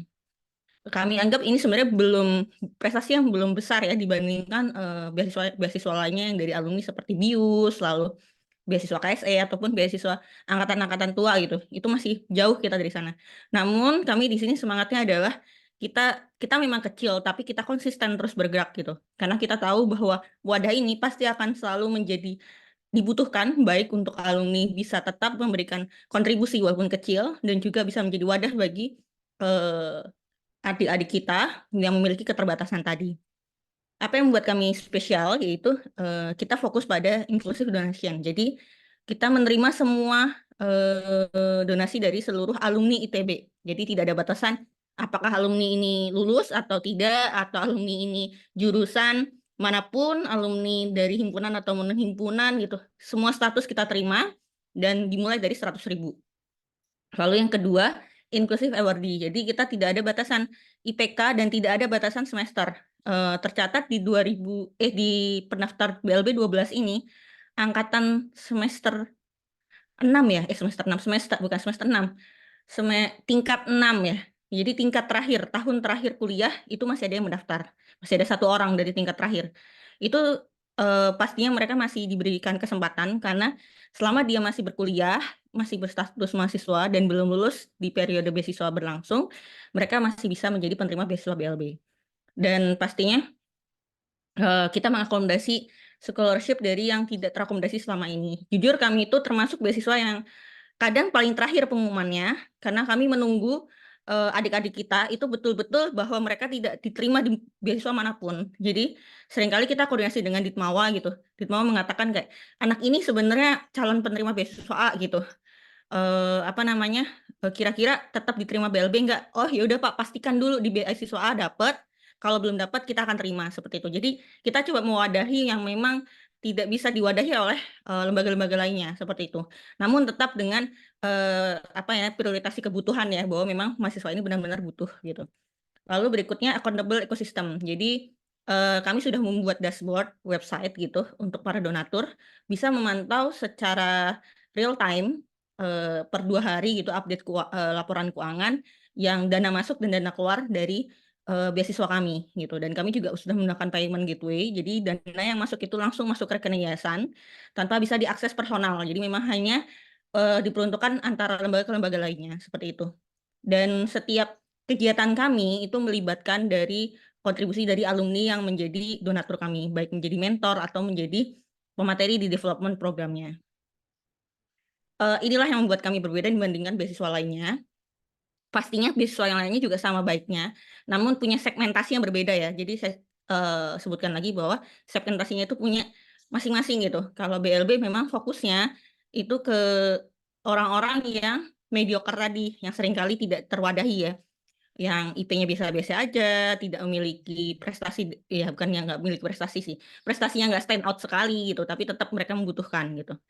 Dan pastinya kita mengempower alumni muda, yang dimana seringkali itu tidak dilakukan oleh beasiswa umum ya yang lainnya. Namun saya melihat sih beasiswa-beasiswa yang di jurusan mereka kebanyakan pasti mengempower alumni muda. Itulah yang kami ingin sebarkan semangat itu ke jurusan-jurusan lainnya. Nah, ini yang kita lakukan kepada adik-adik, yaitu capacity building, jadi pelatihan kepada adik-adik untuk menyiapkan diri baik di kampus maupun pasca kampus, dan juga mentorship untuk alumni. Nah, Kenapa kami tadi mendorong untuk setiap jurusan itu membuat? Karena jujur, program pengembangan ini akan sangat bermanfaat apabila itu dikembangkan langsung oleh jurusan. Karena jujur kalau kami kan terbatas ya kelompok alumninya, maksudnya bukan terbatas, nggak semua jurusan menjadi donatur kami gitu. Jujur aja nggak semua jurusan tuh ada gitu sebagai donatur kami. Jadi seringkali kita susah nyari mentor yang spesifik untuk si beasiswanya gitu. Sedangkan kalau misalnya tadi contohnya kayak Alka, TL itu kan sangat spesifik ya. Jadi kalau mereka dimentorin, dilatih oleh alumninya sendiri, mereka akan sangat terkenang gitu, sangat tepat dan berada pada posisi yang sangat pas gitu. Jadi itulah kenapa kami mendorong alumni-alumni muda ataupun alumni-alumni yang ada di masing-masing jurusan untuk membuat beasiswa di masing-masing jurusannya. Karena pasti program empowering dari alumni kepada Base1 itu akan sangat powerful dibandingkan kami. Tapi kami mencoba untuk memberikan yang terbaik sesuai dengan kapasitas yang dimiliki oleh BLB. Nah, sejak 2021 BLB itu sudah menjadi yayasan berbadan hukum ya, yang dimana visi kami bukan hanya berhenti pada ITB, tidak hanya berhenti pada mengumpulkan dana dan menyalurkannya, tapi kita memiliki visi untuk bisa menyebarkan semangat berbagi dan berkomunitas sesama alumni gitu untuk bisa bermanfaat bagi kampusnya. Untuk itu kami menyebarkan semangat ini melalui salah satunya adalah Guideline beasiswa luar biasa. Ini bisa diakses di beasiswaluarbiasa.com/guidebook atau langsung aja ke website kami, bisa dibaca. Itu sudah dijelaskan step by step untuk membangun sebuah beasiswa dari nol. Dari mulai teman-teman mengumpulkan orang-orang yang akan ingin membangun sampai dengan teman-teman membuat operasionalnya. Alhamdulillah buku ini ataupun pendampingan ini sudah disalurkan dan sudah mendampingi beberapa beasiswa, salah satunya tadi Mas Wayat ya, sangat luar biasa, beasiswa Alka bisa konsisten sampai dengan hari ini gitu. Pun juga kami sudah mempunyai cabang, salah satunya yaitu beasiswa luar biasa di Surakarta atau UNS. Jadi saat ini UNS itu sudah berafiliasi dengan Yayasan Beasiswa Luar Biasa dengan dana alumni sendiri pastinya ya. Jadi dana alumni itu terpisah, dikelola alumni UNS dan disalurkan ke mahasiswa UNS. Namun pastinya dengan pendampingan dan juga mentoring dari teman-teman Yayasan Beasiswa Luar Biasa. Jadi secara umum sebenarnya Yayasan Luar Biasa, Beasiswa Luar Biasa ini punya pengurus, tapi kita punya pengurus harian di masing-masing regional. Pengurus harian ini fokusnya dalam penyaluran dan program pengembangan yang ada di periode tersebut. Seperti Eli tadi sharing ya, nanti juga di UNS juga ada, sama seperti itu. Jadi kita pisahkan antara manajemen yayasan dan manajemen beasiswa seperti itu. Nah, kalau point of view tadi Mas Upi nanya gitu, apa sudut pandang kita terhadap fenomena yang terjadi sekarang? Sebenarnya kalau saya rangkum mungkin ada 4 ya. Jadi yang pertama adalah menurut saya ada mismanagement shifting dari penangguhan kepada cicilan gitu. Ya seperti yang kita tahu ya, dulu ITB itu paling mudah kalau kita ngajuin penangguhan gitu. Jadi kalau kita punya isu UKT atau isu nggak bisa bayar SPP, orang itu bisa nangguh gitu loh. Nah, penangguhan ini bisa dibayar ke semester berikutnya atau semester berikutnya lagi atau bahkan baru dibayar ketika lulus. Nah, tapi saat 2000, kalau saya ingat mungkin kalau nggak salah 2020 atau 2021 ya, 2020 kalau nggak salah, itu pertama kali penangguhan itu dihapus dan diganti dengan cicilan.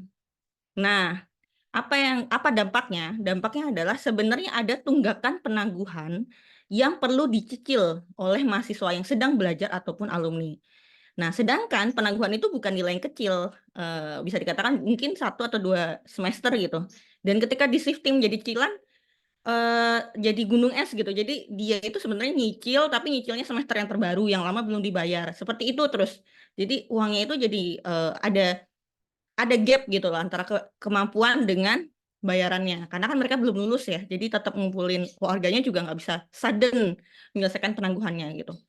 Dan ini pun diiringi dengan jujur saya kurang sulit untuk mengakses data ya. Sebenarnya berapa sih nilai penangguhan yang ada di ITB gitu, yang mungkin bisa disolving sebagian dengan scholarship gitu.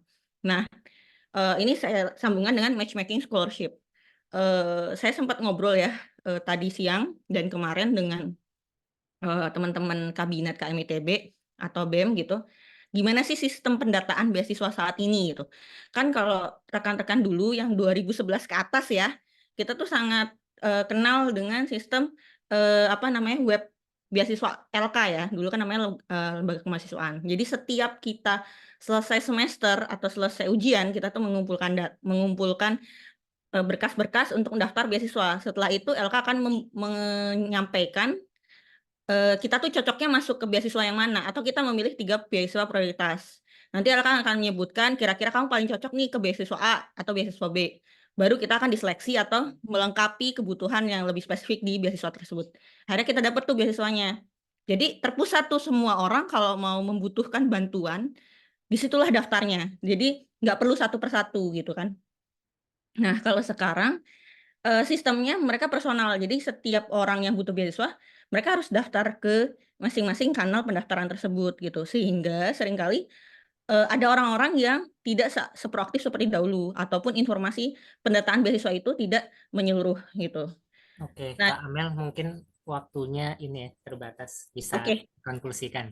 Oke, yang kedua sebenarnya yang menurut aku agak penting ya, itu meningkatkan awareness tentang ujian mandiri dan international track, termasuk dengan type of funding-nya. Jadi kita harus menjelaskan kepada seluruh calon mahasiswa baru nih, bahwa ujian mandiri dan international track memang untuk segmented target orang-orang yang mampu membayar UKT-nya. Jadi jangan sampai mereka jadi beban, ya saya tidak mengatakan ya, beban UKT untuk mahasiswa lainnya karena mereka tidak bisa membayar gitu. Jadi apabila dari awal ujian mandiri mereka tidak sanggup membayar ujian mandiri dan tidak terdaftar sebagai beasiswa KIPK, diharapkan untuk sebaiknya jangan mendaftar ujian mandiri. Kalaupun mereka memang ingin masuk ke ujian mandiri, harus dipersiapkan pembiayaan baik dari scholarship-nya terlebih dahulu, mereka carilah beasiswa sebelumnya, atau misalnya disiapkan tadi student loan yang ramah biaya ya. Makanya saya yang keempat adalah ngomongin sustainable student loan yang segmented target, karena pasti itu dibutuhkan. Tapi saya tidak sepakat kalau itu menggunakan pinjol. Saya setuju dengan tadi teman-teman dari IATL bahwa itu bisa diwadahi oleh alumni gitu. Jadi kalau misalnya memang bisa dilakukan dengan dana abadi ataupun dengan dana alumni, dibuat student loan dengan mekanisme yang bisa dibayar di tingkat akhir atau mulai dari internship gitu hingga nanti dia lulus gitu. Setelah lulus gitu, ya bisa dicoba gitu skemanya seperti itu. Karena kalau student loan yang terjadi sekarang atau yang saat ini ditawarkan oleh ITB itu kan sebenarnya sama dengan skema kartu kredit ya.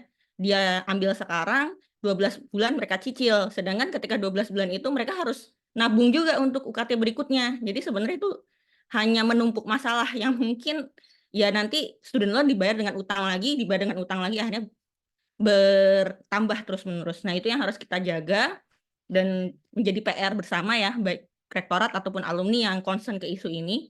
Semoga kita bisa menciptakan solusi terhadap permasalahan gunung es tadi ya, bahwa penangguhan dan cicilan itu bisa terjawab dan adik-adik tetap bisa mendapatkan akses pendidikan yang terjangkau seperti itu. Itu aja dari saya. Ini founder dari BLB yang paling atas dan perjalanan BLB dari BLB 3 hingga BLB 11 ya. Itu saja dari saya. Sekian. Wassalamualaikum warahmatullahi wabarakatuh. Waalaikumsalam warahmatullahi wabarakatuh. Baik, terima kasih banyak Kak Amel ya. Jadi modelnya ternyata beda-beda ya. Tadi ada IA jurusan dari IALL, IALK gitu ya. Terus sekarang nih ada nih alumni muda juga punya program beasiswa bersama seperti itu. Jadi tema kita rame-rame donasi beasiswa alumni. Mungkin sambil saya izin update Bapak Ibu, alhamdulillah dari yang tadi kita sampaikan di awal bahwa kita masih ada tunggakan untuk semester yang kemarin sehingga mahasiswa belum bisa PRS itu 1 miliar. Tapi total tunggakan ada 6,9 miliar dan kita lagi buka juga one time donation ya. Akang Teteh kalau mau donasi bisa, itu ada di kolom kiri atas ya, ada QR bisa di-scan. Sampai dengan saat ini update sekitar 98 juta sudah terhimpun dari sekitar 200-an donasi. Kita masih akan terus buka, nanti di akhir akan kita update kembali. Baik, terima kasih banyak Kak Amel. Saya izin ya mencoba mengundang kembali nih salah satu model yang lain lagi ya untuk bantuan ke mahasiswa gitu ya. Saya izin mengundang Kak Syahrial. Jadi kalau tadi modelnya adalah beasiswa jurusan, terus ada alumni muda, sekarang ada yang modelnya zakat gajah seperti itu ya. Saya izin menyapa. Assalamualaikum Kang Syahrial. Waalaikumsalam. Oke. Kang Syahrial ini adalah direktur dari Rumah Amal yang punya program Zakat Gajah, di mana disalurkan juga untuk bantuan UKT mahasiswa. Sedangkan alumni kita banyak, saya rasa yang banyak yang sudah produktif banget gitu ya, dan zakatnya mungkin bisa disalurkan untuk Zakat Gajah. Mangga waktu dan tempat kami persilahkan kepada Kang Syahrial.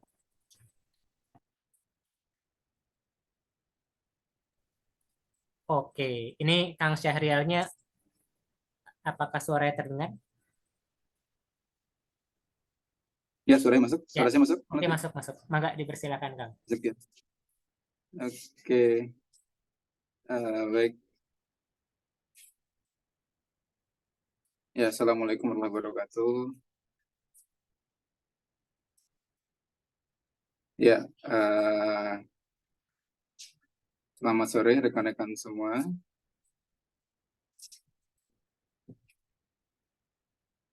Kelihatan ya, Kang Lutfi ya? Siap, terlihat, Kang. Iya, baik. Ya, ini terima kasih banyak kesempatannya dari rekan-rekan BLB untuk sharing sore ini. Kenakan saya Syahrial, alumni ITB Teknik Pertambangan 2012. Ya. Jadi sementara di kegiatan saat ini di Rumah Mas Salman. Ini izin sharing, arahan dari panitia adalah sharing skema program zakat gajah ya, zakat dan infak untuk anak gajah atau kita sebut program zakat gajah ya yang namanya populer. Nah, sebelum ke sana mungkin izin saya perkenalkan dulu Rumah Mas Salman, bahwa kami lembaga filantropi yang bergerak dalam pengelolaan dana zakatnya ZIS, dana zakat infak sedekah ya, dengan izin dari sebagai izin operasional dari Kemenak RI sebagai lembaga amil zakat nasional tahun 2023. Kemudian secara izin kelembagaan juga sebagai lembaga kesejahteraan sosial. Jadi selain mengelola dana ZIS juga kami mengelola dana-dana sosial berupa CSR dan juga donasi umum lainnya. Kemudian secara fokus lembaga, Rumah Amal Salman ada dua fokus yang kami program kami. Yang pertama di bidang pendidikan, ini juga tidak terlepas dari program kami yang lembaga kami yang punya hubungan yang dekat juga dengan ITB dan juga Salman. Kemudian secara keuangan, alhamdulillah lembaga Rumah Amal dikelola secara profesional dengan audit keuangan WTP, kemudian secara aspek syariah, indeks kepatuhan syariah dari Kemenak sangat baik ya.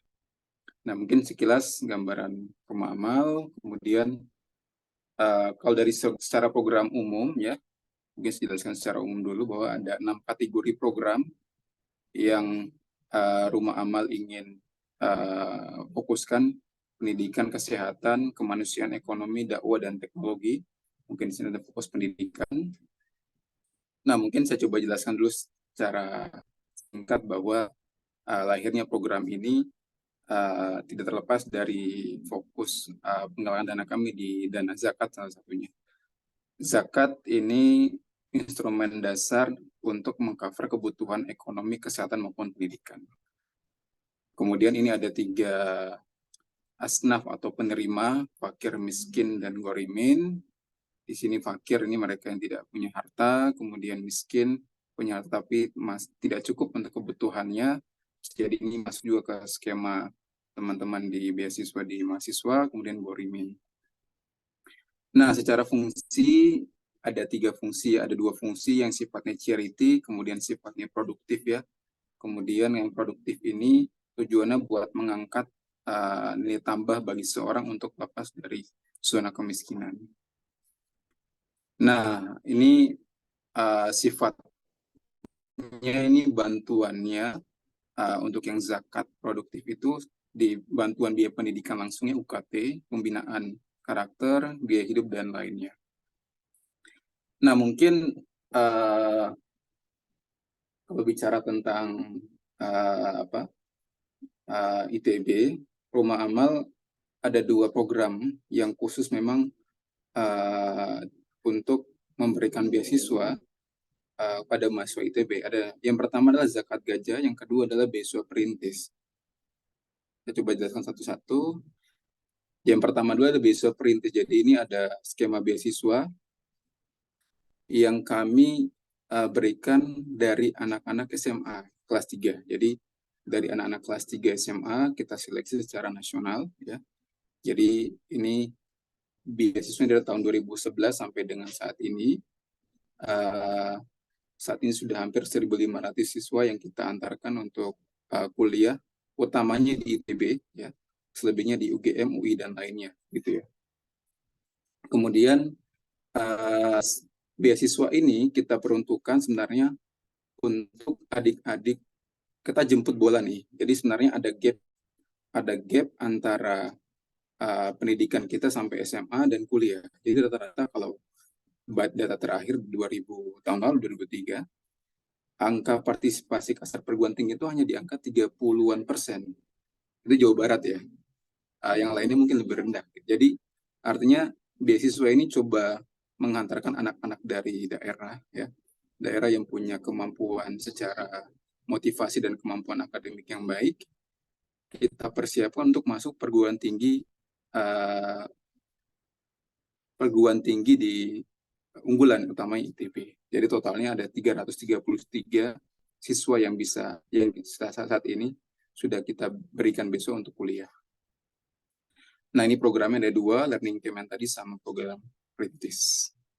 Nah, kalau bicara zakat gajah, ya, zakat gajah itu mulai kita gaungkan tuh di 2021, ketika saat itu selesai pemilihan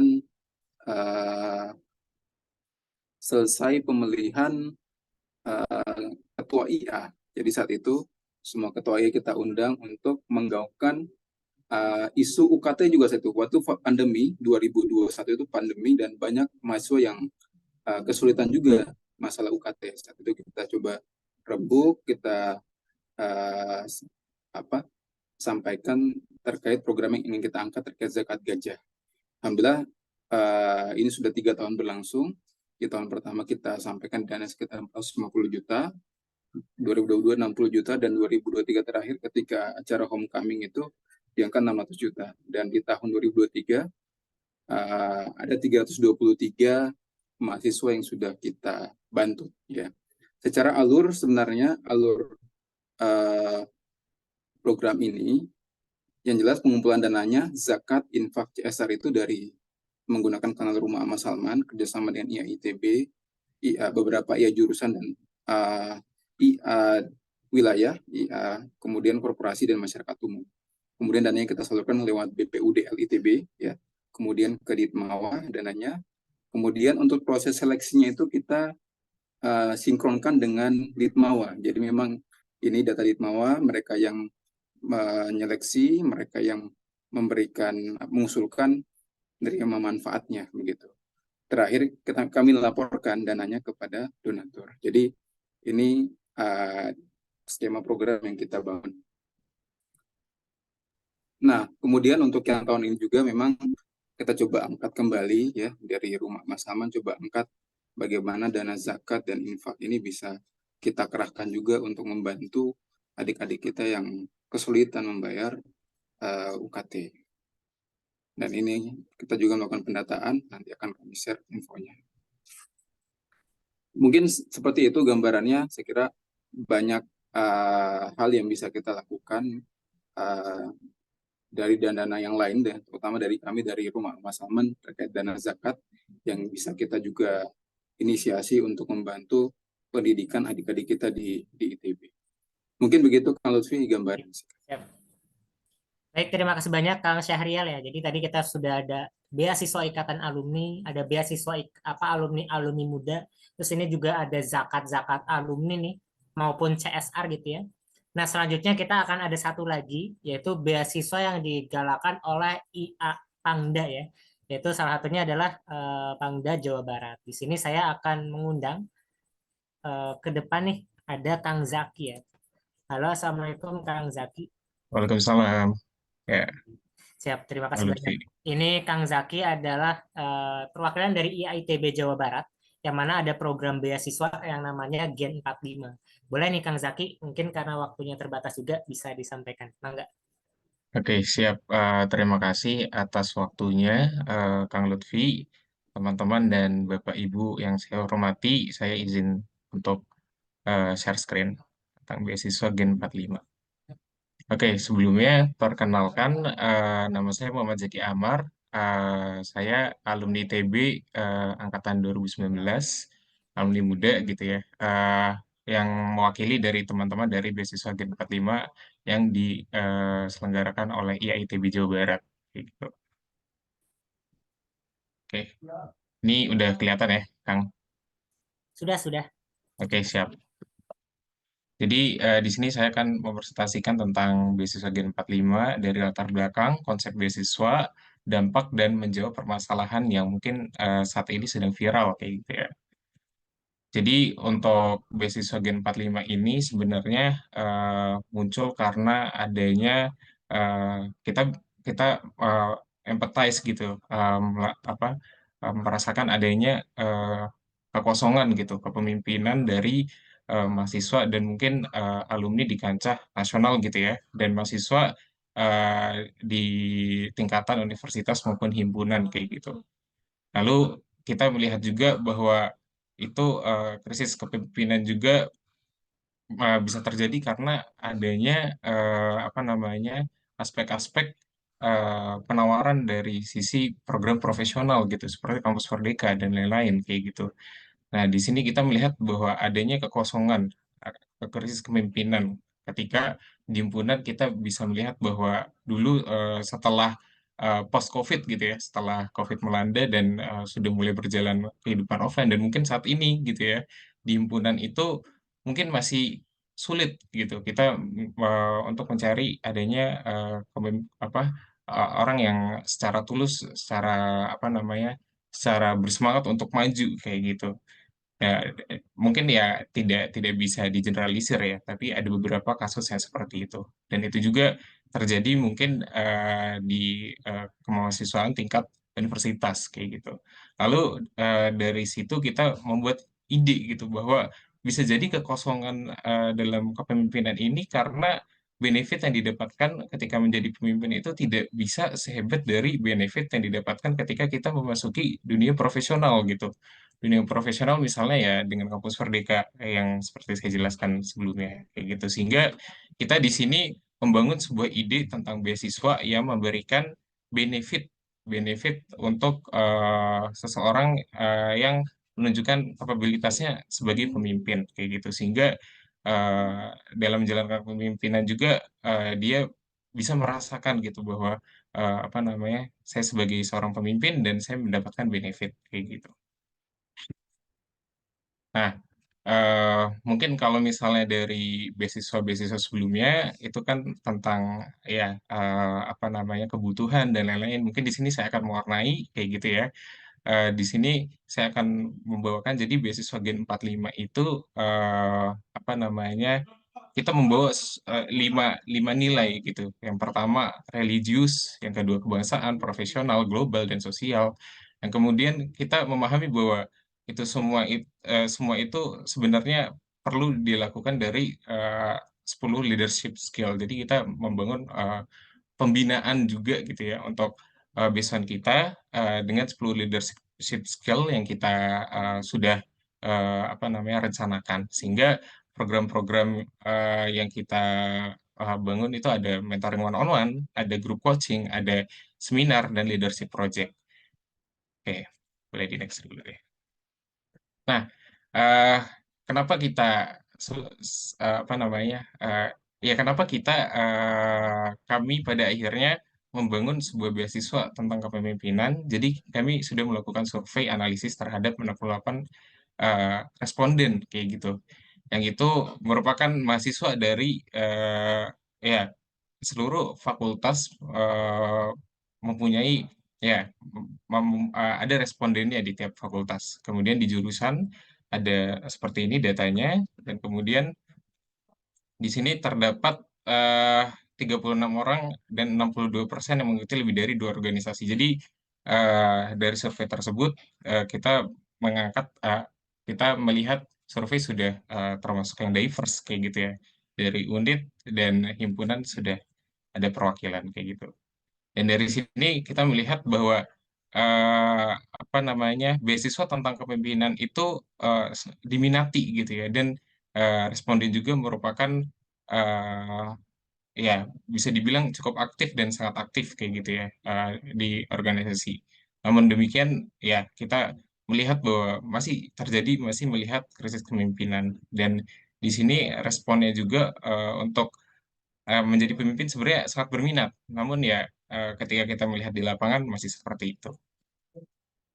Lalu di sini kita bisa melihat juga bahwa ketika ada beasiswa kepemimpinan, apakah mereka berminat? Ya, di sini kita bisa melihat bahwa 51 responden ini sangat berminat.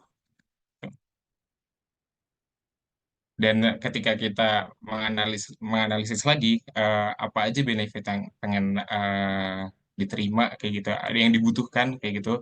Yang pertama ada Fresh Money, program kepemimpinan, program peningkatan soft skill, dan itu merupakan program-program yang sebetulnya sesuai dengan rancangan kita kayak gitu. Dan kita juga merancang sebetulnya dari survei yang telah dibuat. Oke. Itu mungkin tentang konsep beasiswanya. Sedangkan ini untuk dampaknya. Kebetulan beasiswa Gen 45 ini sebetulnya adalah beasiswa baru gitu ya. Jadi untuk angkatan tahun saat ini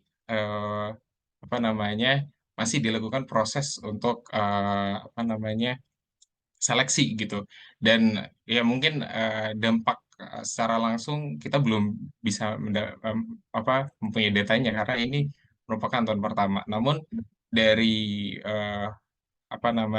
proses seleksi kita terus membangun awareness tentang kepemimpinan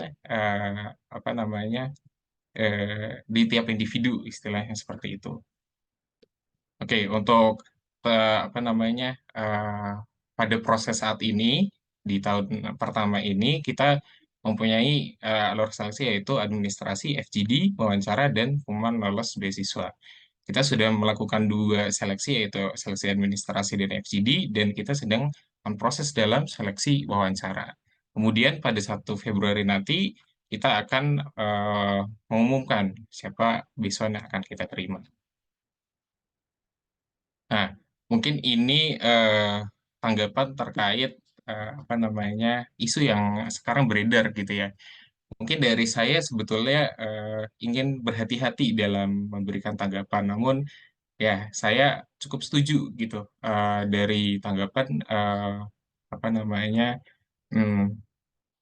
dari beson dari Alka dan dari BLB kayak gitu. Dan kami juga merasa bahwa ini merupakan masalah yang perlu kita perhatikan kayak gitu, sehingga dalam proses pemilihan calon beson kita juga memperhatikan orang calon beson mana yang cocok gitu dan yang perlu kayak gitu, sehingga beasiswa itu tepat sasaran dan ya pada orang yang tepat kayak gitu. Kita juga berkoordinasi dengan Ditmawa untuk mendapatkan data calon beasiswan yang benar-benar butuh kayak gitu. Mungkin itu dari saya. Kurang lebih mohon maaf. Saya kembalikan ke moderator. Terima kasih. Baik, terima kasih banyak Kang Zaki atas paparannya ya. Jadi kita sudah mendengarkan nih ada 5 model beasiswa yang cukup berbeda ya. Yang pertama Ikatan Alumni Jurusan, ada 2, IALK, terus ada IATL gitu ya, ada beasiswa alumni muda, ada Zakat Gajah, ataupun ada tadi kita lihat dari IA Pangda Jawa Barat.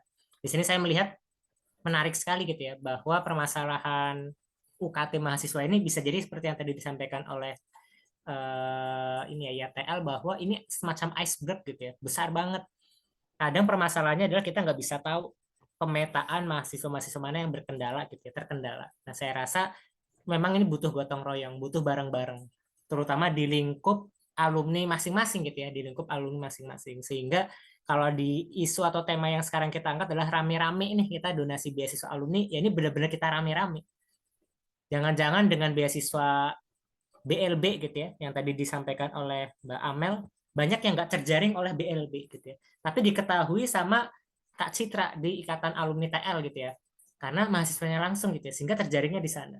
Tapi ada juga mungkin yang tidak terjaring karena di jurusannya belum ada ikatan alumni atau beasiswanya gitu ya. Sehingga bisa masuk ke entah IAPang Data di Jabar, Zakat Gajah atau sebagainya. Jadi saya rasa ini kita sebagai bentuk bakti kita kembali kepada alumni ya, kepada alma mater kita, kembali lagi dengan cara andil dalam bentuk beasiswa. Jadi ayo kita nih rame-rame donasi beasiswa alumni gitu ya. Ini yang jadi temanya kita pada hari ini. Mungkin terakhir, punten banget nih karena keterbatasan waktu, ternyata saya izin mengundang kembali narasumber kita untuk, mohon maaf memang sesi tanya jawab sebenarnya belum bisa kita lakukan. Jadi saya izin untuk meminta closing statement ya dari masing-masing narasumber nih. Dari diskusi yang tadi mungkin dapat insight juga atau ingin meng-highlight kembali ya poin apa sih yang ingin disampaikan kepada seluruh Bapak Ibu alumni yang hadir. Mungkin saya pertama berikan kepada Kak Citra sebagai IATL ya, beasiswa ITL. Mangga. Baik, terima kasih. Tadi mengamati 5 itu jadi sangat menarik ya. Mungkin sedikit aja untuk closing ya. Pertama, mari kita coba sekarang untuk melakukan ini secara bersama-sama dan dengan cara yang sistematis. Kalau sampai sekarang aja komunikasi antar pemberi beasiswa belum ada, itu kan artinya kita punya gap besar yang baru kita sadari ya. Dan itu membutuhkan satu kekuatan network antar alumni yang memang kuat. Disinilah kayak kita diuji gitu ya, kekuatan kealumnian ITB itu seperti apa. Untuk cara yang sangat sederhana lah, koordinasi dan komunikasi. Jadi saya usul habis ini apakah kita buat WAG bareng atau kita buat Zoom bareng antara para pengurus dan memetakan apa nih kerja barengnya selama beberapa bulan ke depan yang langsung doable gitu ya. Itu yang pertama. Yang kedua, saya rasa juga sangat perlu. Tadinya saya berharap ada perwakilan dari Prodi juga di sini karena Prodi ITB yang bisa memaparkan masalahnya secara cukup komprehensif. Jadi mungkin di dalam komunikasi ke depan kita juga sangat perlu selalu berkomunikasi dengan pihak ITB dalam kerjasama tadi ya. Saya rasa itu saja mungkin sebagai closing. Mari kita lakukan segera gitu ya. Terima kasih. Oke, baik, terima kasih banyak Kak Citra ya. Komunikasi dan tersistemasi dengan baik. Selanjutnya boleh nih Kak Fayat dari Beasiswa Alka. Ya, closing statement sedikit dari saya. Kondisi ini kita memang dihadapkan dengan banyaknya opsi dalam menjawab sebuah masalah ya. ITB sendiri sebenarnya tidak menjadikan student loan sebagai jawaban pertama, tapi jawaban terakhir. Nah, supaya jawaban terakhir itu tidak tercapai oleh mahasiswa-mahasiswa, mungkin ada baiknya kita di sini bergotong royong, menjadikan opsi crowdfunding scholarship menjadi jawaban yang lebih banyak diminati. Nah, caranya gimana? Saya setuju dengan seperti yang disampaikan Mbak Citra, kita harus banyak koordinasi juga dari kita-kita nih, supaya dampaknya lebih efisien, lebih berkah, dan berkelanjutan. Mungkin seperti itu, Kak Lutfi. Baik, siap. Terima kasih banyak Kak Fayat. Selanjutnya dari Kak Amelia Sakinah. Boleh nih Kak Amel. Jadi kalau closing statement dari kami, sebenarnya ini penginformasian ya kepada sekalian aja kepada para wakil alumni ataupun kelompok-kelompok alumni yang hadir di hari ini bahwa BLB saat ini bekerja sama dengan Kisma dan juga Ditmawa sedang melakukan pengumpulan kelompok-kelompok alumni yang melakukan donasi ataupun penggalangan beasiswa. Yang itu dikumpulkan di grup koordinasi antar penggalang dana gitu. Gunanya apa grup ini? Grup ini fungsinya pertama adalah penyebaran informasi, update kebijakan terakhir dari kampus. Lalu yang kedua adalah grup ini untuk berkoordinasi data penerima ataupun calon penerima yang belum tercover oleh penerima beasiswa. Jadi nanti data dari kami pun akan kami sharing siapa saja calon penerima termasuk dari para alumni. Jadi kami tahu bahwa ternyata sudah di-cover di alumni mana yang sudah di-cover di alumni mana, dan mana yang masih belum tersentuh sama sekali. Sehingga Ditmawa pun dimudahkan untuk melakukan verifikasi seperti itu. Dan yang terakhir adalah kami juga membuat satgas dengan tim Ditmawa dan beberapa alumni untuk merapikan data orang-orang yang terkendala UKT, baik terkendala FRS saat ini dan nantinya. Jadi ini bukan hanya gerakan semester ini ya, Karena saya jamin semester depan juga seperti buang waktu, itu tinggal menunggu ya. Jadi perlu untuk perapihan data dan juga matchmaking seperti tadi kita lakukan dengan para alumni gitu. Harapannya hal ini tidak terjadi di semester berikutnya. Jadi kita sudah bisa menyelesaikan masalah di semester ini dan juga mulai mengumpulkan dana agar di semester depan itu tidak terjadi ketika FRS seperti itu. Karena mengingat semester depan itu tidak hanya orang yang sedang berkuliah ya, ada mahasiswa baru yang sama sekali tidak tahu mekanisme beasiswa, mekanisme pembiayaan, mekanisme penangguhan, mekanisme cicilan yang ada di ITB yang mungkin akan jadi korban selanjutnya atau bahkan sebelum mereka jadi korban, mereka sudah mengundurkan diri karena ketakutan tidak memiliki informasi apapun terkait beasiswa. Untuk itu kami berkoordinasi dengan Kesma juga untuk bisa membuat set edukasi ya kepada calon mahasiswa terkait bagaimana mengakses beasiswa ataupun bagaimana mekanisme pembiayaan yang ada di ITB agar mereka memasuki jalur-jalur pendidikan yang sesuai dengan kapasitas kemampuan finansial mereka seperti itu. Itu yang kami sedang gerakan dan jangka panjangnya sekali ya mungkin grup itu juga bisa membahas terkait perbaikan kebijakan terkait UKT, beasiswa ataupun student loan yang mungkin akan lebih strategis seperti itu untuk rektorat karena jujur pasti kampus itu harus terus berjalan ya dan sumbangsih ide, sumbangsih kajian dari alumni-alumni itu akan sangat membantu rektorat untuk terus mengevaluasi diri dan memperbaiki sistem yang ada di dalam ITB seperti itu. Itu dari saya. Siap, terima kasih banyak Kak Amel. Selanjutnya mungkin dari Kak Syahrial secara Ya, singkat. kira ini problem ini perlu kita tangani secara jangka panjang ya. Jadi memang saya sepakat juga tadi ini hanya masalahnya di atas, tapi saya kira lebih banyak lagi masalah yang di bawah. Tapi saya kira dengan kekuatan yang saat ini alumni, saya kira banyak yang sudah bergerak, tapi mungkin perlu sinkronkan baik itu data ataupun terutama data ya supaya bisa tidak saling tidak saling tumpuk lah begitu ya, supaya tepat sasaran juga gitu dan teman-teman yang menerima bantuan. Segera begitu Kang Lutfi. Selamat.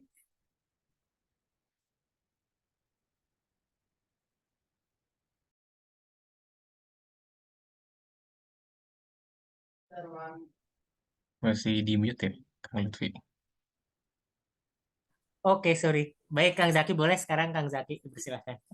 Oke, mungkin kalau dari saya kira mungkin dari Bu Citra, Mas Fayet, Kang Syahrial, dan Kak Amelia sudah memberikan closing statement yang cukup baik gitu ya. Dan mungkin kalau dari saya, ya ini merupakan gerakan yang baik gitu ya. Dan ini merupakan gerakan yang harus terus berlanjut ya. Dari kami berharap semoga ya alumni-alumni ini mungkin bisa ikut serta dalam gerakan ini sehingga ya mimpi-mimpi kita dan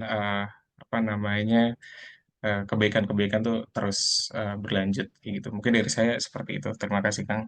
Baik, terima kasih banyak Kak Citra, Kak Fayet, Kak Amel, Kak Syahrial, dan juga Kang Zaki. Jadi alhamdulillah sudah dipaparkan nih banyak sekali model beasiswa dan itu bisa dilakukan di lingkup ikatan alumni manapun, ikatan alumni jurusan, mungkin bahkan alumni muda gitu atau alumni unit kegiatan atau alumni paguyuban, dan ini bisa ayo kita mulai bareng-bareng gitu ya, bareng-bareng kita ikut andil, jangan sampai kita sekedar mengamati terus kita bahasanya ikut komentar di belakang saja gitu ya. Nah, mungkin kita ikut andil juga dalam memberikan bantuan sumbangsi kepada alumni, yaitu dengan cara rame-rame donasi beasiswa alumni. Di dalam form pendaftaran kemarin kita juga mendata nih, barangkali ada yang tertarik ingin membuat beasiswa di lingkup ikatan alumninya masing-masing, sudah pada mendata itu juga. Mungkin di kemudian hari kita bisa sama-sama membuat forum kembali untuk yang belum ada beasiswa di ikatan alumni, kita bisa bikin nih gitu ya. Mungkin nanti bisa bareng-bareng, barangkali nanti butuh diskusi dengan tim BLB, kita sangat welcome untuk terbuka. Ya, alhamdulillah datanya sudah kita himpun. Dari total pendaftar acara ini ada sekitar 280, yang hadir ada sekitar 120-an. Nanti ya mungkin di next-nya lagi follow up-nya kita bisa sama-sama untuk terus mengembangkan lagi ya beasiswa-beasiswa alumni di lingkaran alumni-alumninya masing-masing. Mungkin itu saja untuk sesi talk show kali ini. Selanjutnya saya izin terima kasih kembali kepada seluruh narasumber dan acara masih akan terus berlanjut. Saya izin kembalikan kepada MC-MC kece kita. kepada Kak Nuha dan juga Kak Fadil dipersilahkan. Oke, siap. Iya, Terima kasih Kak iya, Upi, Teh Upi dan Citra. pembicara. Betul. Itu Kak luar biasa ya Kak Nuha. Betul, ternyata Jadi, banyak ya, sudah ada banyak berbagai metode gitu ya, dan pendekatannya juga beda-beda nih, Fadil. betul. Tapi ternyata dengan adanya beasiswa-beasiswa tadi juga masih banyak yang memang mahasiswa yang membutuhkan gitu ya, kayak membutuhkan bantuan dan seterusnya gitu. Artinya ada kebutuhan yang memang masih apa namanya masih cukup tinggi ya kayak karena tadi juga kita di awal disampaikan bahwa ada tunggakan sebesar 6 miliar gitu ya di bukan terkait sebelumnya. Oke Kak, sebelum kita masuk ke sesi selanjutnya, kita mau coba update dulu ya Kak, donasi yang sudah masuk sejauh ini berapa ya Kak? Boleh kita sama-sama sampaikan bahwa tadi ya Kak, alhamdulillah tadi per 17 15 tadi alhamdulillah sudah terkumpul 102.570.000 sekian gitu ya. Dan alhamdulillah ini juga apa namanya bantuan dari kakak-kakak semua gitu ya. Buat kakak-kakak yang belum berdonasi bisa langsung apa namanya klik linknya beasiswaluarbiasa.com/darurat-UKT atau scan QR code yang ada di virtual background kita ya Kak ya. Ya kan Nuha. Dan ini akan Masih kami bisa update sampai secara berkala. Iya, masih bisa sampai hari Senin malam ya, Senin malam 2359 WIB.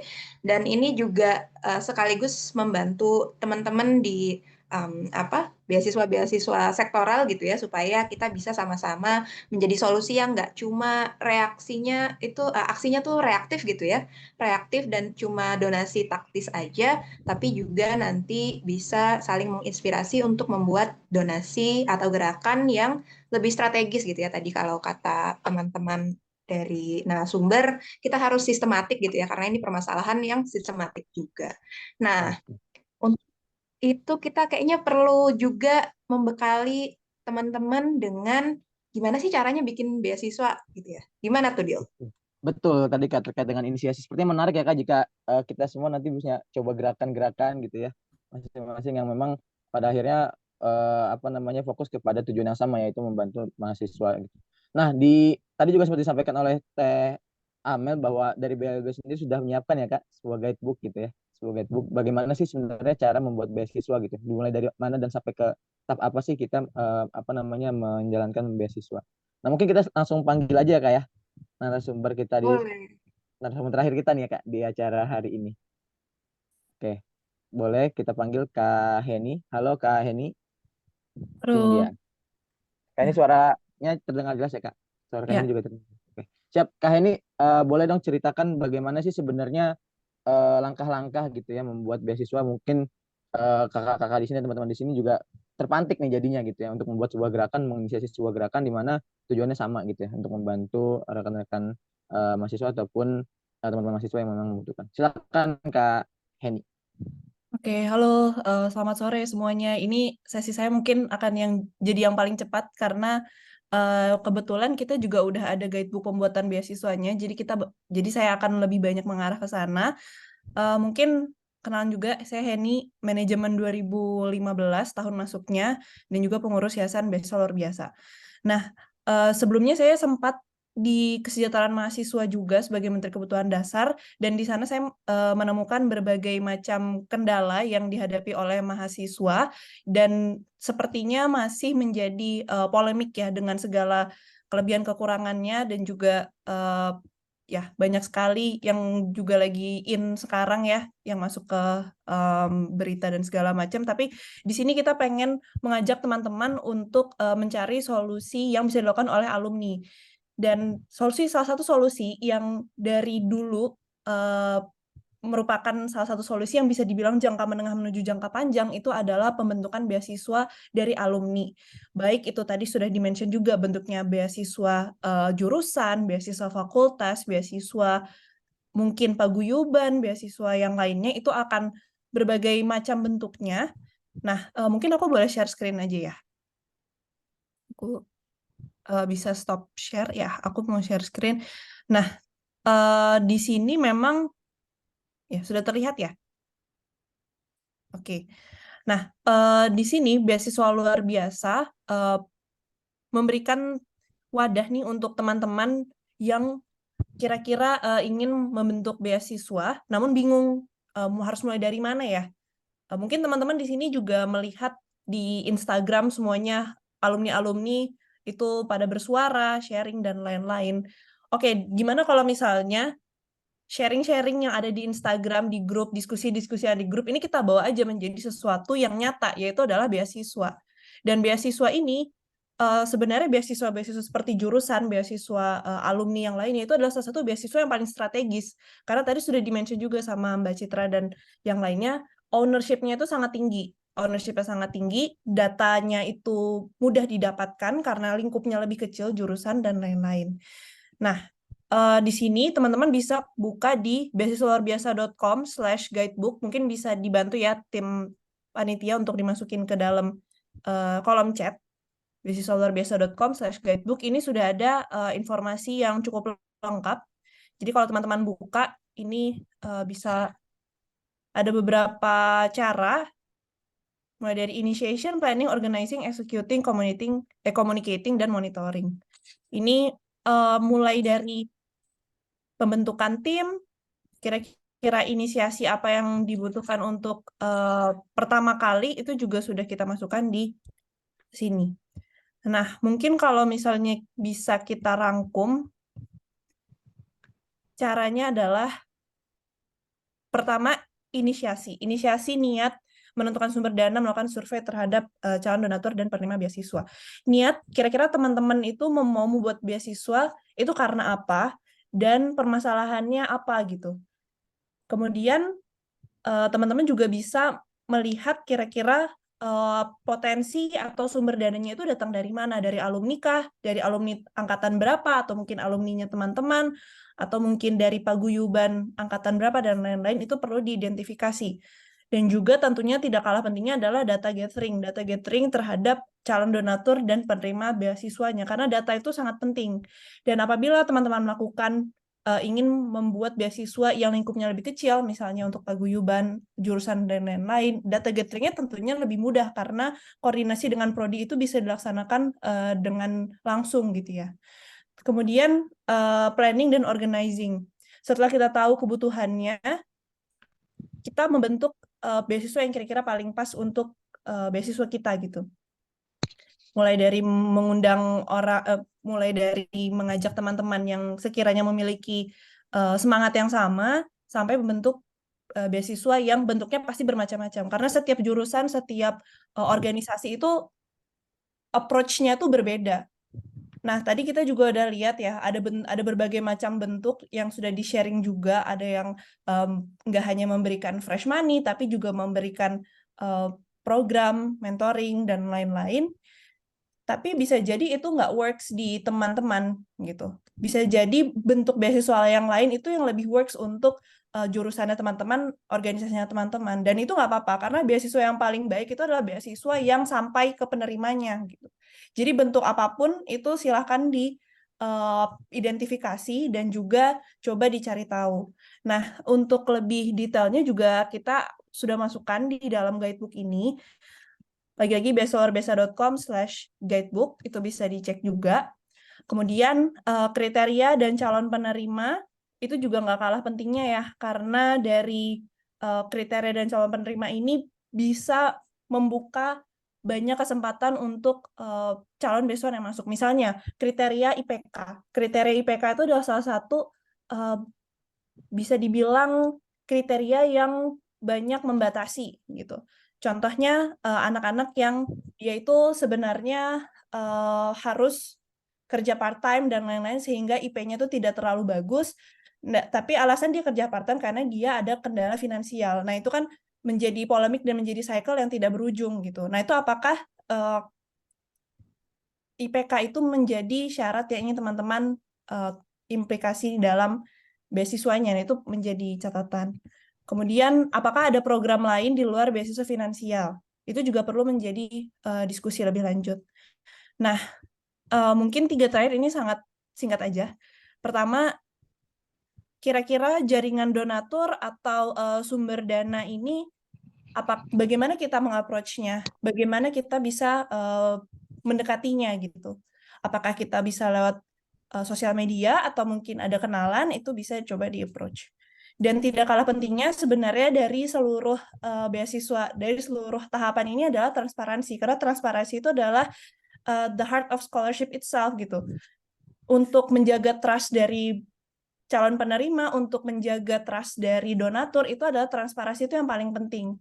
Jadi mungkin kalau di BLB itu kita setiap ada donasi kita selalu share apakah sudah diterima atau belum, kemudian ada laporan pertanggungjawaban juga dan lain-lain. Nah, komunikasi, transparansi itu salah satu yang penting juga. Jadi cash flow-nya, laporan berkala, dan juga jaga komunikasi kepada pihak-pihak penting, baik penerima beasiswa, donatur, maupun prodi ataupun pihak-pihak lain yang sekiranya perlu menjembatani kita untuk implementasi beasiswa itu. Mungkin di sini waktu saya nggak terlalu banyak untuk sharing gimana sih cara bikin beasiswa, tapi beasiswa luar biasa itu terbuka buat teman-teman yang mau belajar tentang gimana sih cara bikin beasiswa. Kita bisa diajak ngobrol-ngobrol juga, atau kalau misalnya pengen baca-baca lebih dulu, bisa di guidebook kita, beasiswaluarbiasa.com/guidebook. Karena balik lagi teman-teman, di sini kita pengen ngajak teman-teman terlibat dalam solusi yang jangkanya lebih panjang, karena kayaknya dari isu yang ada sekarang banyak yang membuka donasi, tapi kita goals-nya adalah gimana caranya supaya teman-teman mahasiswa ini bisa dibantu jangkanya itu lebih panjang lagi gitu. Bisa terus kuliah dan bisa terwadahi kesejahteraannya. Mungkin itu aku kembalikan ke MC. Terima kasih. Terima kasih banyak Henny atas paparannya. Ini nanti masih bisa diakses ya, seperti kata Henny. Silahkan diakses kalau teman-teman mau tahu lebih banyak gitu ya, karena waktu kita terbatas di sini. Dan kita juga terbuka kalau teman-teman masih mau kontak gitu ya, nanti gimana sih perlu bimbingan atau perlu teman untuk sharing, BLB juga terbuka untuk itu.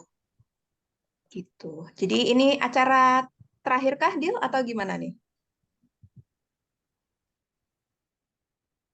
Ya, sepertinya sudah menuju akhir ya Kak ya. Akhir acara tapi belum menuju akhir donasi. Jadi kita masih membuka donasi sampai esok hari karena kebutuhannya pun masih cukup banyak ya Kak ya. Mungkin kita update lagi sedikit bahwa yang sudah masuk sekitar 107 juta sekarang Kak. Dari mungkin target yang tadi tunggakannya itu sebesar berapa tadi, 6M gitu ya. Oke Kak.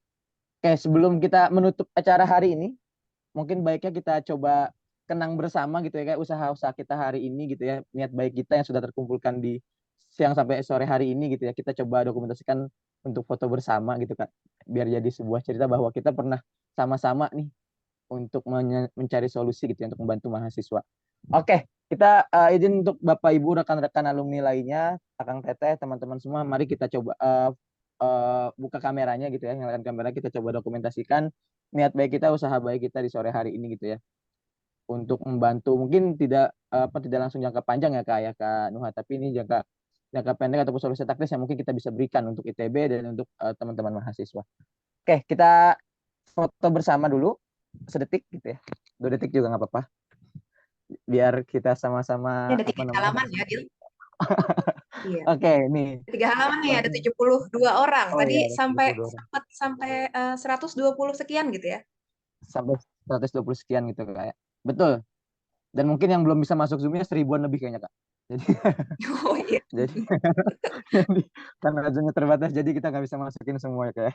Oke, izin kita foto bersama. Siapa yang mau ambil Kak? Mungkin dari teman-teman atau Kak Nuha langsung. Boleh. Oke, Boleh siap. di double juga boleh. Aku Oke. kasih aba-aba ya, ini karena kita ada 3 halaman, jadi akan 3 kali.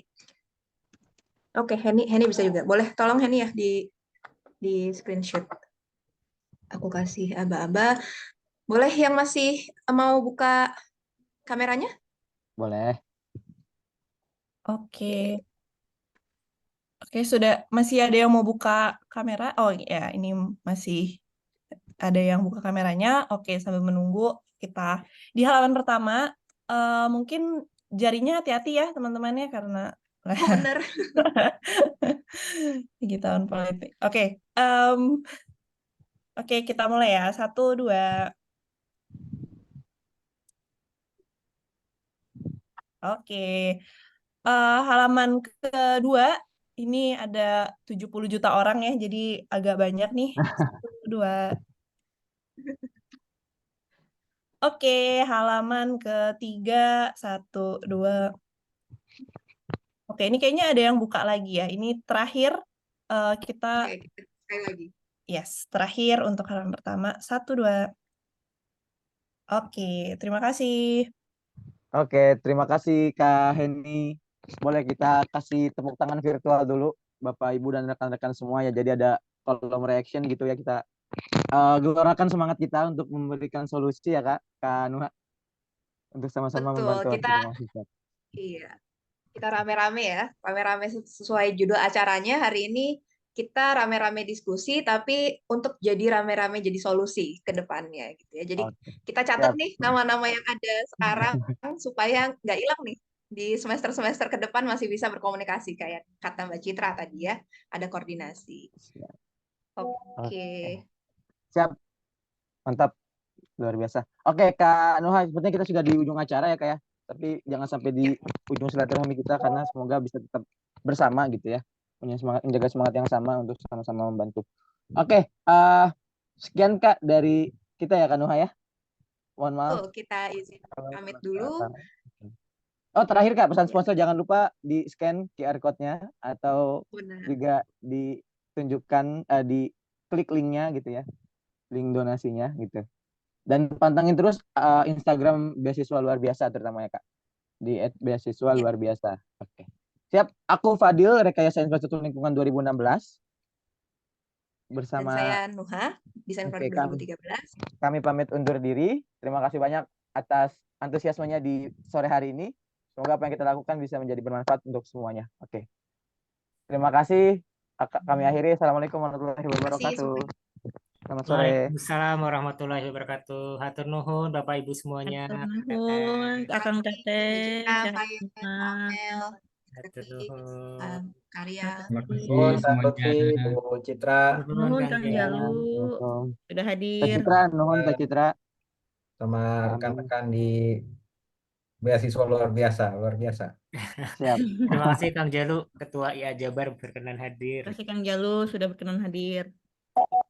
Terima kasih Mas Canggi, Kak Vika, Tori, banyak ya Kak. Oke, izin kita tutup ya Kang Teteh ya. Sampai bertemu di silaturahim kemudian. Assalamualaikum. Amin. Sampai jumpa. Assalamualaikum.